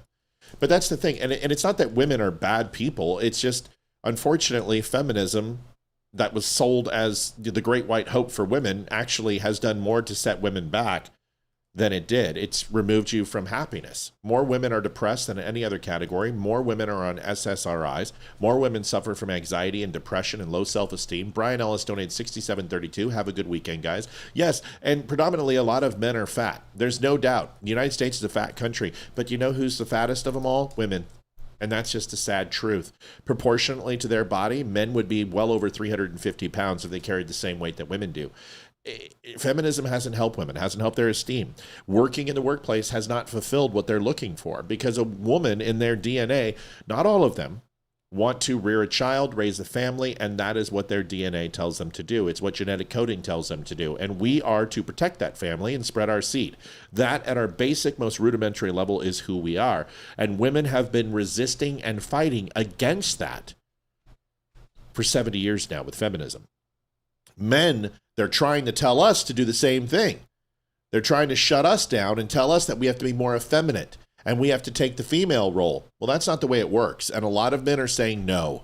So a lot of men are finding ways to help themselves. Take testosterone, work out, eat more red meat, stop listening to the FDA, stop listening to all the people that tell us we have to get in touch with ourselves. And we're reverting back to our basic alpha nature, which is to be masculine. And women should be feminine. And that's the way it works. And occasionally you might have a woman who's a little more masculine, and that's okay. There's nothing wrong with it. And occasionally you might have people like Tallarico, and that's not okay. Men should be strong. They should be masculine. They should be tough. They should be independent. And they shouldn't have to curtail to feminism to find their own identity in masculinity. Ding. Done. I wasn't laughing at you. I know. Laughing. They're dancing together. Well, the cat and dog. I've pushed Yenny down so many times tonight because she's being really, really annoying, and she is deprived of all attention. She's going to die because no one's loved her for like 10 minutes. So she's actually going up to Ash and like rubbing the top of her head underneath Ash's chin. And when she does that, she walks by and Ash will grab her tail with her mouth, and Yenny walks through it and turns around and do it again, because that's how she likes to get attention. We rub her hand on her back and up her she tail. Just walked up and bumped her head while she's laying down. They get along so well. They're getting along so well now. Where the dog wants to eat the cat. There are times the dog will put the cat's mouth in her entire head in their mouth. And let's be honest, I understand why you want to eat a cat. I get it. Listen, I'm not saying that all women shouldn't vote. That's not what I'm saying. What I'm trying to say is women should not vote against their husbands. That's what I'm saying. The household should decide together. And the man should take the feedback from the kids and the wife and then root and vote for the best interest of his family. That should be the focus. Not what's in best interest for the wife, what's not in best interest for the husband, what's in the best interest for their family. And the patriarch should do that. That's the least you could give us for protecting you, going to war for you, taking care of a burglar for you, defending your honor, providing for you, standing up for you, dying early, getting heart attacks, getting stressed out to the max, dying 12 years earlier than you. You should stand by the patriarchal and matriarchal unit. I don't think women need to vote. I don't. Now, if single women want to vote because they don't have that's fine. That's great. Then they should be able to vote. But if you're married, you should vote with your household. Sorry, you don't have to agree. I don't care. The world is worse because of feminism. And it hasn't gotten any better with the 19th Amendment. I'm sorry. If women didn't vote, we would have 50 red states. We would be a constitutional republic. We would have opinions. The benevolence of men would continue to work for women. What have you gotten except for abortion? And you forced out of your house and that you must work in order to find your identity. Please explain that to me. Women could still join the military. There's nothing wrong with that. Go have a great career. Women can join the workforce if they want to. Go have a great career. Women can have their children be raised by daycares. That's fine. Go do that. Mom's calling. I don't care. She can wait. It's not organic if I answer it now. All right. Go ahead, Mel. Tell me why I'm wrong. Go ahead, Mel. So, do you not think that the reason this dilemma with this voting according to household has caused all these issues? Because my Democrat dad and my Democrat mom or my Democrat dad said this is how the family's going to vote for the last 100 years, and that's how the families are voting. And that's what has gotten the situation to where it is now, is because of the family voting thing. My dad said, this is how we're going to vote, and they stay in the same, and that's where it is. And no, that's a good story, but that's not what the numbers say. The numbers say that the reason why Democrats win is because of women, period, who are voting against the patriarch. And that is a fact. No. And, well, it is. That's what the numbers say. Well, but consciously, can you say that that's really what the numbers say? Yes. Yes. That's not what the Democrats propose. With no equivocation, I can show you the numbers. All the Dem cities, and that's why they've all been held hostage for 100 years, whatever, is because their family, their patriarch at the time, because there are no patriarchs anymore in the African American families that propose this, but they were all brainwashed, like whatever. It's like, no, you will vote the Democrat like this, whatever, and it's perpetuated through history. So to say that, yeah, it's women now, I would disagree quite wholeheartedly, because historically over the last 100 years, that's not how it was. It's only in the last 10 years, whatever, that women now are starting to create havoc in the voting metrics. Right. But I would say when did it change? Mel, what year did it change? Mel, when did it change? What year did it change? Yes. I would say about 30 years ago. Just 30. So you're saying in 1995, women voted with Democrats? No. Sorry, because I'm old or whatever. Yeah. I'll say the 60s. Yeah. So the 60s was that the same time during feminism? Yes. Oh. So you agree with me? Yeah. No, I do agree with part of what you're saying, but I'm still saying that there's still a lot of inherent voting. I agree with you. There is trends that are. Yes, I agree with that, but that's not changing the elections. In 1920 to 1970, men and women voted similarly. In fact, the differentiation between the two was about 7%. 1980, the modern gender gap appears. Women began hearing Democratic relative to men. Men shift more Republican. 1990s to 2000, gender gap becomes a permanent feature of American politics. Women consistently favor Democrats more than men do. 2010 to 2020, the gap remains. Young women become increasingly Democrat from college and secondary education. Men, particularly non-college men, tend to be more Republican. Men vote 55% with Republicans, 43% with the Democrats. Women vote vote, 53% with Democrats, 45% Republicans. But your point and your main point was single mothers, because of the family union and the patriarchal and matriarchal society, especially in inner cities, has been broken apart. And those people vote 61% with Democrats. That's why the blue cities remain blue. It's because of the single women. Exactly. Okay. Well, then, Yeah. like I said, I don't. And that's I'm and not that's corrected. because of what was in their original generational makeup. So before they became the single whatever, that's how they were raised. They were raised in a Democrat household. So, and that's my point, and that's why there's such a disparity now, because these girls and women or whatever originally heard from their parents at the beginning that Democrat was the way to go. So, and then after they've had no counsel, no spouse, long-term, I would say long-term, anything over 5 years that can give them a different tact on their thought process. Yeah. So they're going on what they heard in their house when they were a kid. Yeah. So that's a huge that's a huge problem. But so Michelle, that's hold on a second. saying. Michelle says she agrees with you.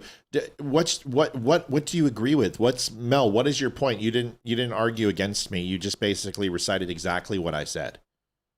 No, I am saying is my point is the single female voters out there now, that their basis of their original political views came from their households. Yeah. So I what know they that. learned in their whatever, they've taken it to the street now.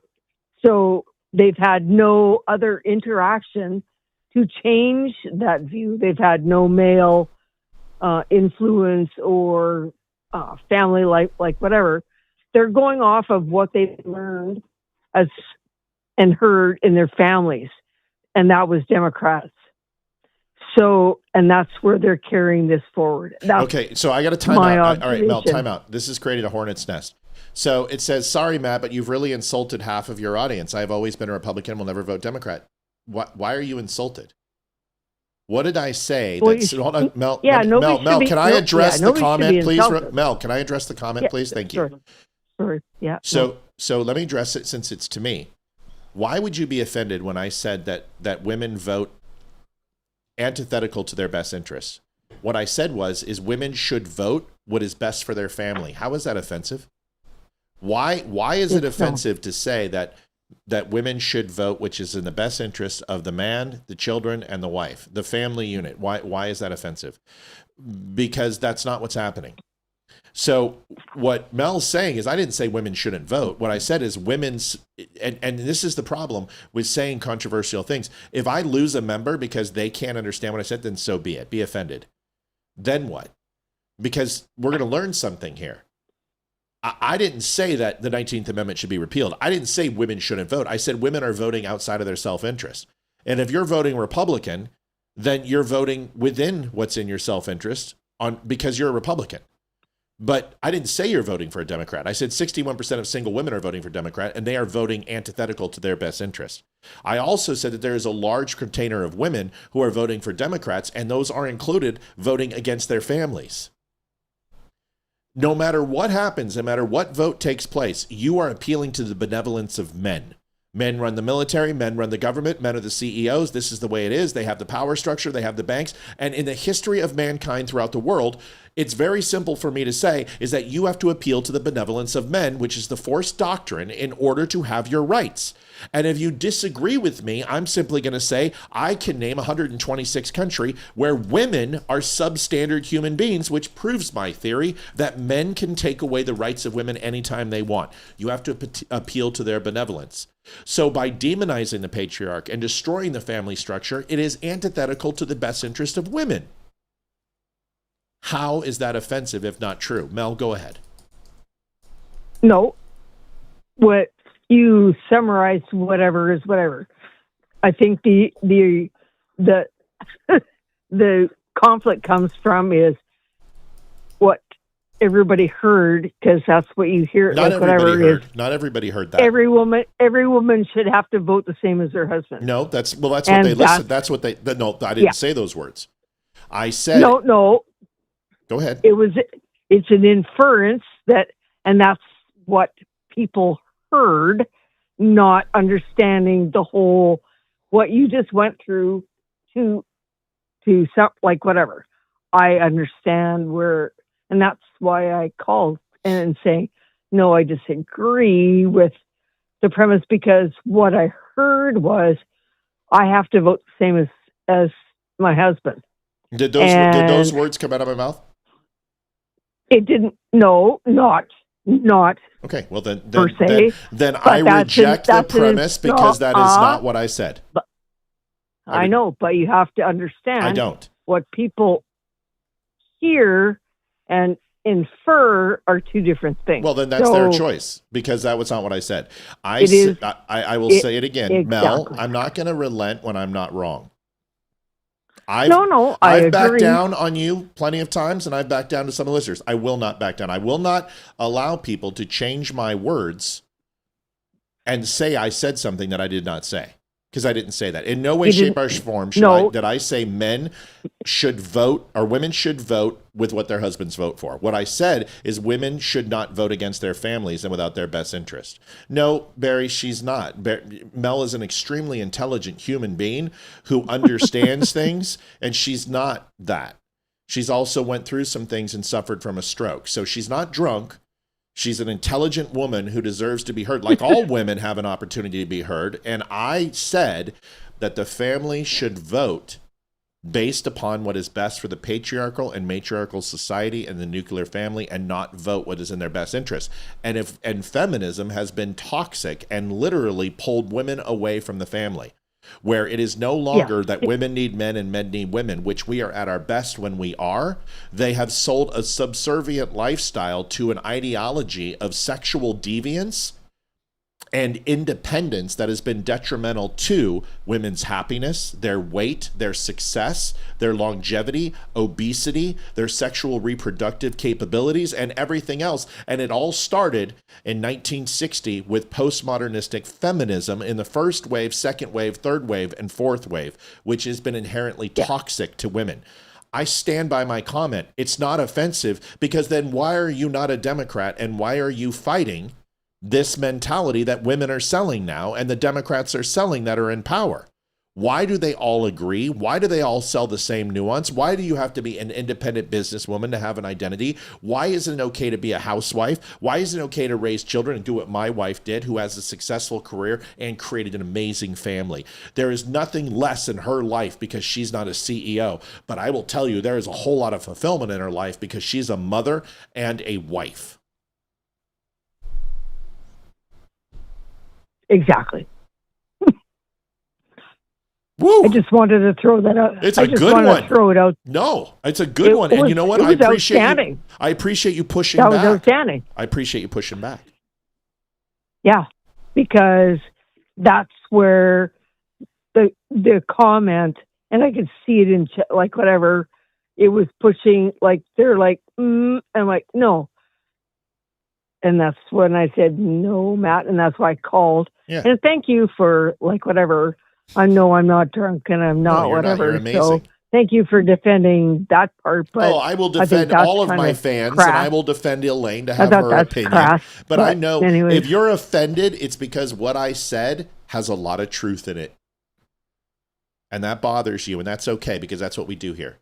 But if you think that my wife doesn't have an absolute say, and I was offered $250,000 job offers with stock options. And I said, I really appreciate the offer, but I must discuss this with my wife before I say yes. Exactly. Every fucking time. She gets a vote. And that's, but that's what's missing these days is there's the family dynamic is gone. Like it's not there anymore. It's trying to make a comeback kind of, sort of, but it's definitely still not anywhere where it was back in the 40s and the 50s and like whatever, where everybody depended on everybody the guy was, they were the wage earner. Mm-hmm. The wives kept the house together. Yeah. Everybody did their part. It was a collaboration. Nowadays, it's not. It's very Listen, fractured. I am so, you know what? I will say this. I am not pro-feminist. I'm pro-feminine. Yeah. I think the woman deserves to be idled. I believe the woman is without her, I would not even be remotely close to where I am today. My kids would be less. I would be less. I would be lost without her. And I feel she's the same way with me. We complete each other. We're better together. And although we are contradictory to each other, nothing can break what we have. No temptress, no amount of money, no amount of debt, no meteor hitting the planet. We can have our Job moment because we've had it and we will survive. And the reason why we believe in that is because we share an ideology that we are more important than anyone else on this planet together. That's it. Exactly. And that is a beautiful thing to possess. But to vote against that, to not try to fulfill that. No, you don't have to get married. You don't have to have kids. You don't even have to marry a man if you want to marry a woman, but you should vote in your best interest at all times. And Democrats are not voting for their best interest. They're voting for more government power, more government expansionism, more debt, more control. And that is in nobody's best interest when you live in a republic. How can anyone disagree with what I'm saying? Nope. 1,000%. No, and I will back you to the wall on that. Like, ooh, stop it. I've just so been disingenuous with this family. I know. World. I know. Because I know. It's sick. You got some redneck with an engine in the bathtub that goes, oh, well, we're voting for Republicans because we don't want no in office. Everybody's voting, or I'm going to beat everyone with a belt. Okay, that's not what I'm talking about. And I'm also not talking about. Okay, everybody, your dad mom is coming in, and we all need to go ahead and use the nipple feeder for our new baby. We need to vote Democrat. No, I'm not talking about that person either. No. Those people are retards. I am talking about the majority of America, which is about 89% of America are middle of the road that don't get involved in politics, who are just trying to make ends meet. They vote along the lines that are best for them. But the fringe element of women and the fringe element of men are being detrimental to this society because they are voting against their best interests. And Democrats are not. I'm not saying Republicans are the answer. I am saying Democrats are assuredly not the answer. That's my point. That's it. 100%. Love you. Talk to you later. And thank you again, once again, for taking my call. And we will have an organic ad for you made Moegi tick. It's coming. we love you, I love kid. you guys. Love you, bye.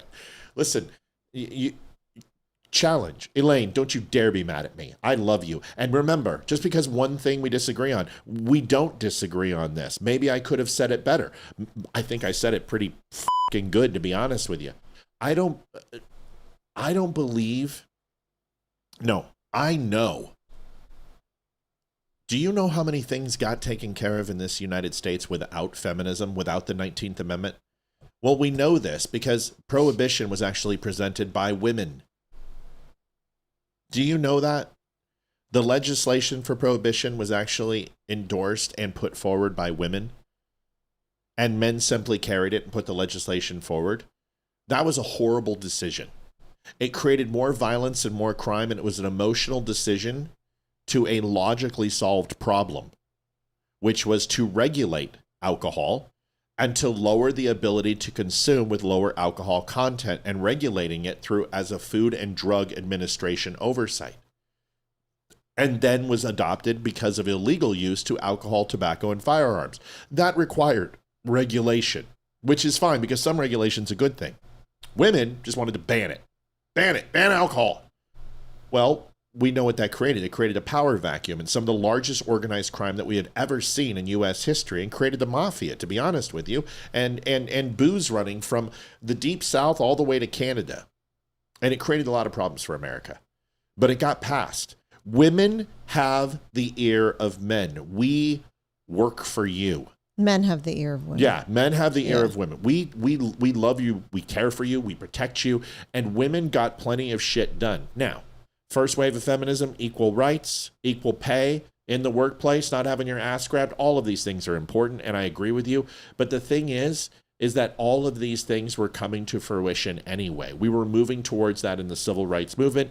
It took a little bit longer for minorities, but women got it first. But we were going to get there. But to pretend that women were subservient slaves and had to be baby holders and it was Stepford Wives, that is a complete fallacy. This isn't the 1800s. 1920, women were sexually free. Remember the clappers? Flappers. Flappers? Sorry. Remember the flappers? Do you remember Clap the on. dances? Come on. Clap off. Right. do you remember what was painted on the sides of B-29s? Do you remember Playboy magazine? Do you remember these things? So to sit here and say that femininity wasn't a real thing, that people like Maude Adams or Rita Ford, Rita Hayworth, or Marilyn Monroe weren't sexually liberating, this isn't true. I'm not saying that the 19th Amendment is bad. What I'm saying is feminism has not been good for women. It isn't. And the 19th Amendment allows women to vote. And unfortunately, a large portion of women in this country, not the ones that are listening to me, not the ones that are on this show right now. I'm not talking about you. I'm talking about the blue voter. I'm talking about the single mothers. I'm talking about the single women in this country are seeking answers and believe government is the answer when it's not. When maybe, just maybe, it could be the nuclear family and the matriarchal society, which is why they're unhappy. That is my point. That's it. Liv, get in here, because you've had to listen to this shit. What are your thoughts?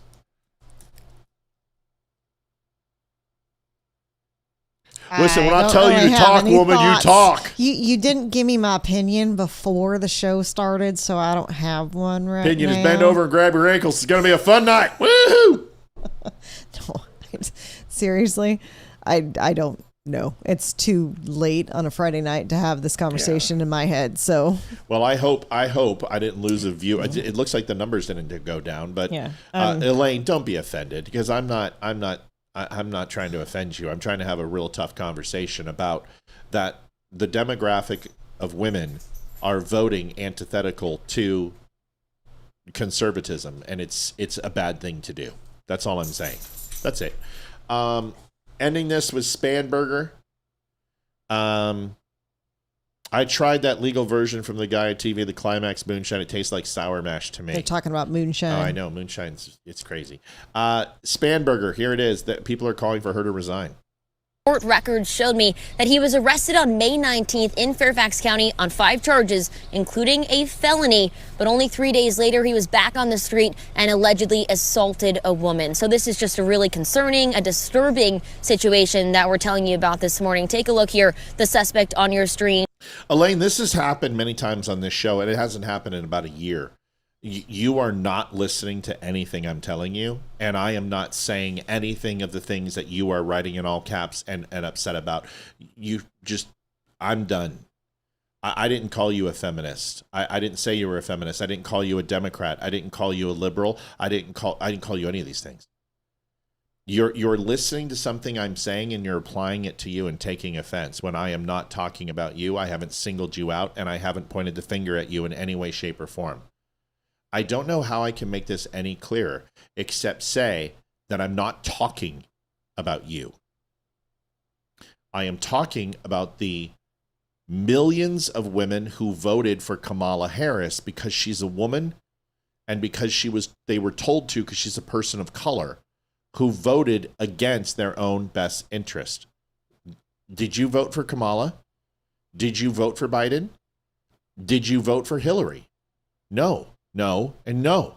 I'm not talking about you. I don't know what else I can say, but I will tell you, I know where this is going. Either you're never going to come back or you will. And I can't control that, but I am not going to not speak about fact and interpret what's going on in this country. And the reason why Democrats are still in power has everything to do with the woman vote. That's what I'm saying. I didn't say all women. And I shouldn't have to make a declarative statement that says, hey, guys, gang, I'm not talking about any of you because you should know you didn't vote for him. My point is that men vote for Republicans, and 68% of the men of households vote for Republicans, and single women vote for Democrats. And a lot of women who are in families vote for Democrats, and that number has been increasing. Show you a number right now. And if you don't believe me, here it is. This will explain what I'm trying to say. Look at this, Liv, you too. This is a fertility rate by county.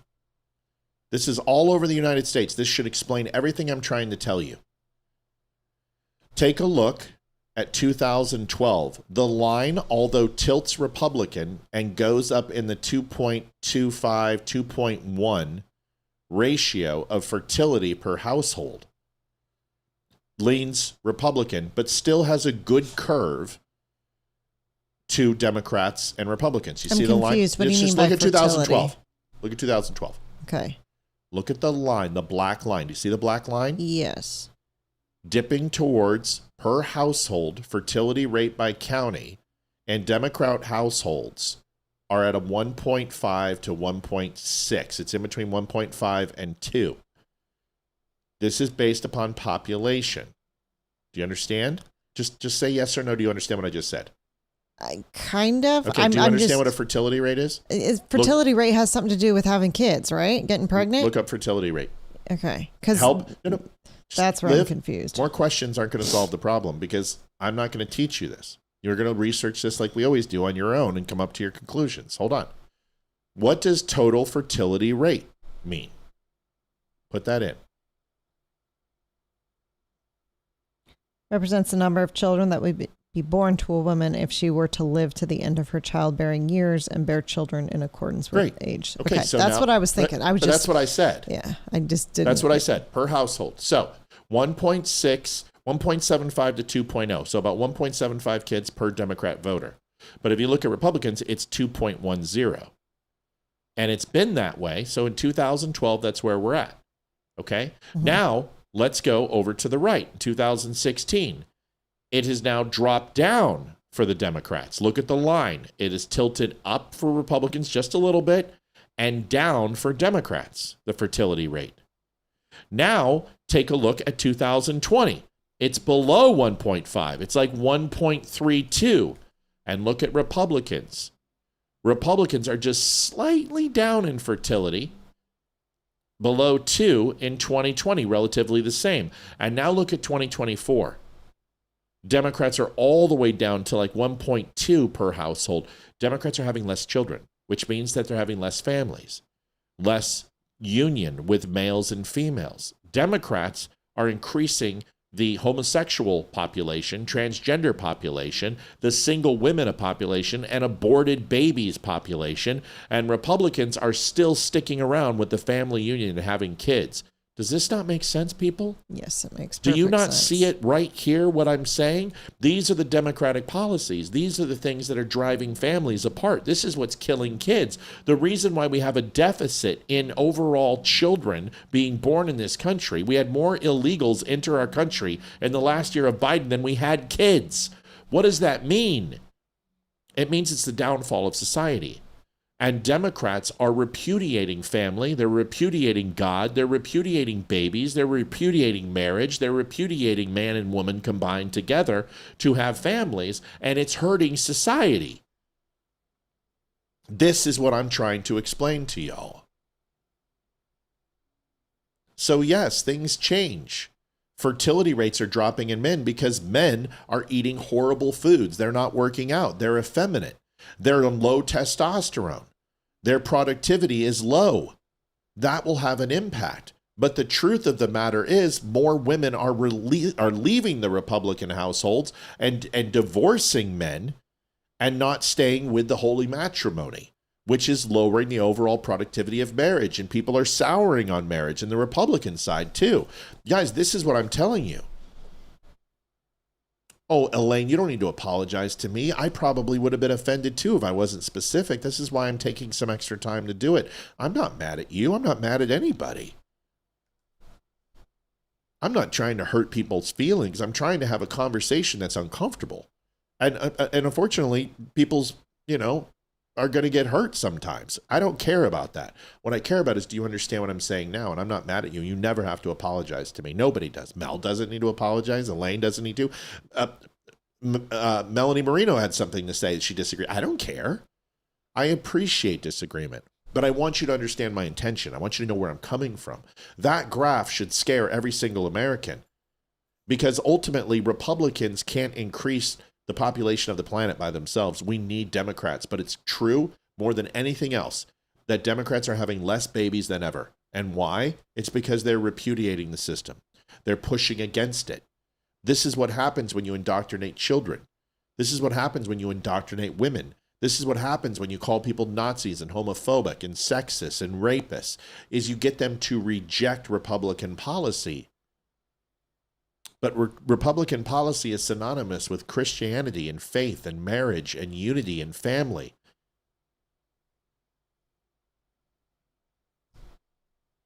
And it's antithetical to what the Democrats want. So they stand up against those things. Do you understand what I'm saying? Does everyone get it? It's not sexist, but what I'm trying to say is women as a whole are voting Democrat. That shit's got to stop. That's what I'm saying. Okay? That's it. All right. Liv, give us a minute. What do we got? She got excited in her voice. She's looking at you like, you okay, Dad? I'm good. Come here. This isn't just Charlie Kirk's message. I'm taking it a step further. I am pointing the blame and leaving it right at somebody's doorstep. Andrew Wilson does the same thing. I'm not a sexist. I'm a realist, and I'm honest. Women are emotional, and women vote emotionally. They don't vote logically. That is just the way it works. Can I tell you how many times, and can I say this, when Olivia and I go and vote, that she asks me about the proposition, what should I vote for? Pretty much every single time. Whenever it's a candidate who's not on the main ticket for Senate or state legislator or governor, and it's city council, who do I vote for? What do I tell her? Anyone with an R in front of their name. And then if I've researched the candidates and I feel that they don't represent the R, I'll tell her. He does better research than me, so that's why I'm like, It's just, he'll just do it. But see, that's what I'm talking. She knows I will never vote against her. I will use logic and deductive reasoning to put our family in the best position to succeed. Yeah, it's also laziness because I don't want to do the research. There it is. There you go. I know you'll do it anyway. I know you'll do it anyway, which means I don't have to. So there we go. Yeah, Muslims are to 6.1% fertility rate. If we get to a 1.3 and below, it's game over. There's no civilization that's recovered. Japan will be gone within the next 30 years. Half of Japan's population is going to be dead. Half. Look at the population of Japan real quick. It's a good conversation. We're gonna wrap it up here in a second.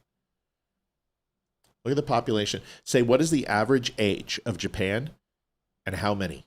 Watch this. This is gonna average. And because what's been going on with the liberals was happening in Japan, and Japan is now fighting against it. And what it came is the sexualization of children. It came to sexual deviance and lifestyles, masculation of men, and Japan get them hooked on anime and gambling and sake, and it literally lowered the productivity of men. Plus, it's all the mercury in the fish. But they started having sex, stopped having sex. And Japan, its young generation, can't keep up with the death toll. Watch this. Go ahead. All right. Japan, average age 49 to 50 is the average age, making it the oldest population in the world.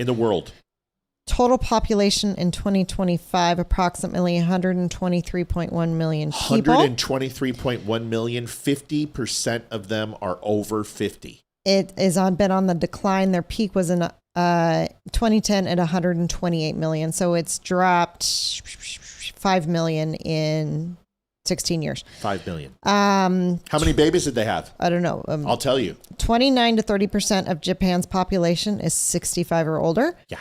65. 11% is under the age of 15. 11. Japan is one of the world's lowest birth rates and highest life expectancies. That's the only thing that's going to help is No, their it doesn't expectancy. help. It kills them because fertility drops. Having long life is not necessarily good for a society. Having old people is not good because they're not productive. That is the problem. There's too many fucking old people. The older generation will not die. And the younger generation will not be born fast enough. Their ratio to death to birth is a 3-4. You can't survive when more people are dying than being born. This is why the United States and Democrats, they realize they created this conundrum. Why do you think they want illegal immigration? People think it's because of votes. It's not. It's to replace the fucking people that are no longer having kids. They bring in people who are Catholic, who don't believe in contraception. They bring in third world countries. They drop them here in the United States to repopulate the planet because their current demographic will not do it because they have completely brainwashed white people and black people and Mexican people from having kids. So they repopulate with people who they will actually vote with them. And they vote for them for the only reason is because they came from socialist countries, and the closest thing that they fucking rely on and relate to are Democrats. They consider conservatism to be fascist because that's what they're telling them. Don't vote for these guys or you'll have a socialist or you'll have a fascist country. They go, well, we don't want that again. So what do? They're an uneducated people, so they vote with Democrats because they believe the lies. But you bring them in because you need the population control. Folks, this is the great replacement theory, and it is 100% happening all over the world. It's happening in Europe. It's happening here. They're selling you an alternative lifestyle that does not support breeding and having families and believing in the matriarchal and patriarchal society and the holy matrimony. It repudiates God. It repudiates the union between man and woman, and it creates a subservient lifestyle to sexual deviance, homosexuality, gays, lesbians, minor attracted persons, transgenders. Get your fucking dick lopped off. Go ahead and get yourself sterilized. Take chemically castration in order to go ahead and self-identify with whatever you want to be in this utopian society. The only problem with that is that it's killing us. And the suicidal empathy that we put towards this is slowly deteriorating our country and Western civilization. And if you think I'm fucking crazy and it's a conspiracy theory, look at the rest of the world. Look at Europe. Look at Japan. It's happening everywhere. China lifted its fucking, you had a license to have a kid. They lifted it.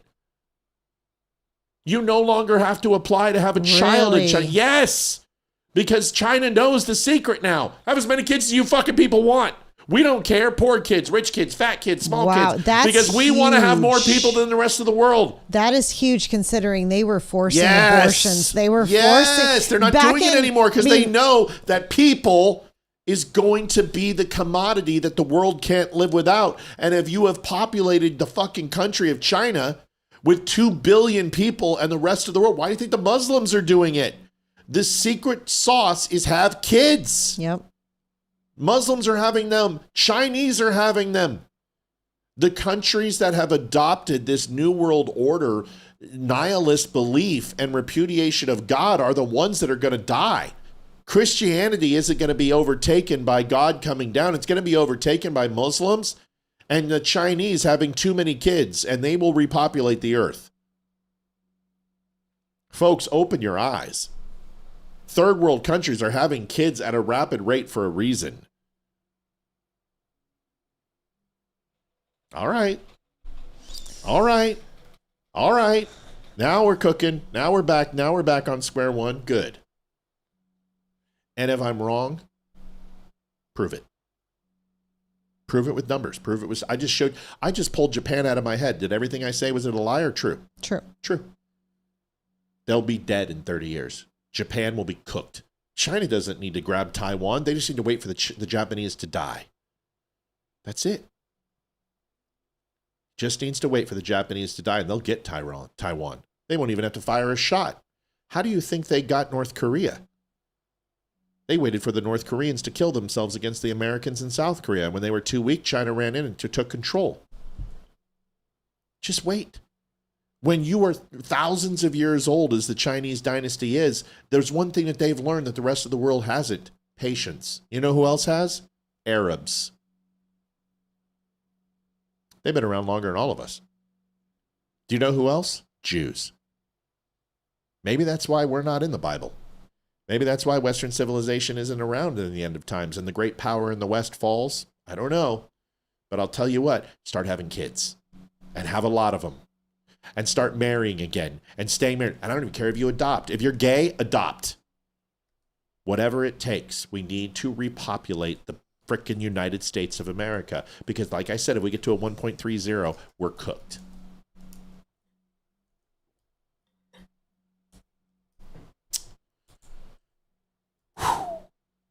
Good conversation. That was a heavy topic for the end of the show. That was fun. 10. That's, oh my. No. I didn't want to go on it because I knew you'd say that, but no.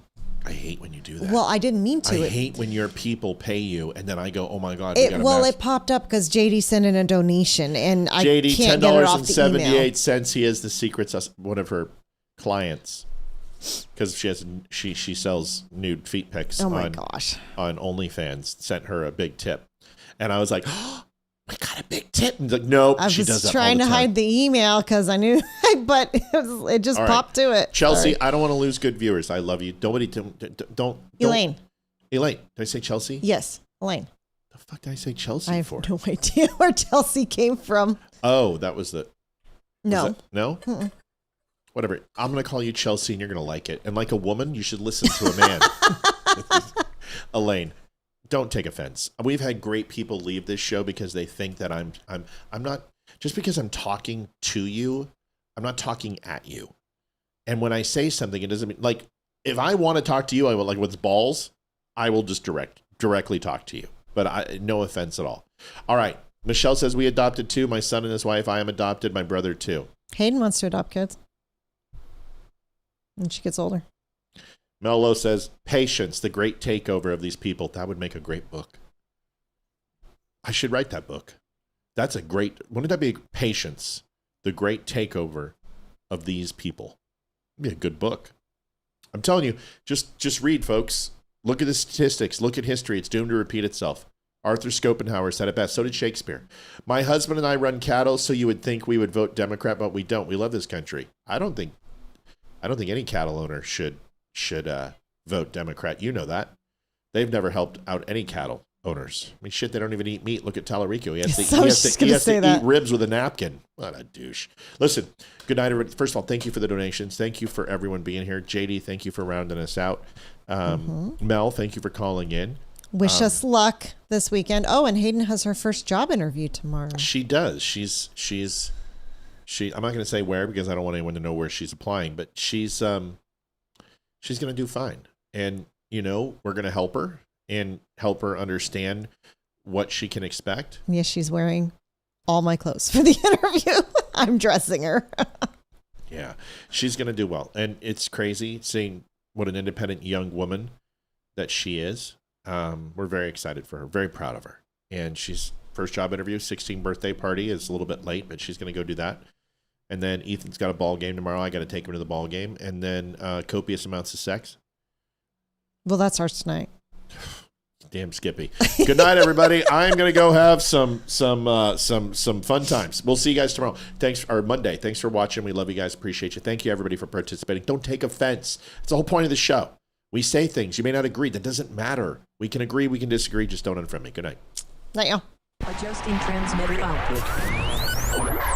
This is the Don't Unfriend Me show with your hosts, Matt, Leroy, Amy, and Olivia. Geopolitics, military analysis, and election coverage. Coming to you live on all major social media channels at The Dumb Show. Honest, direct, unfiltered. We can agree, we can disagree. Just don't unfriend me.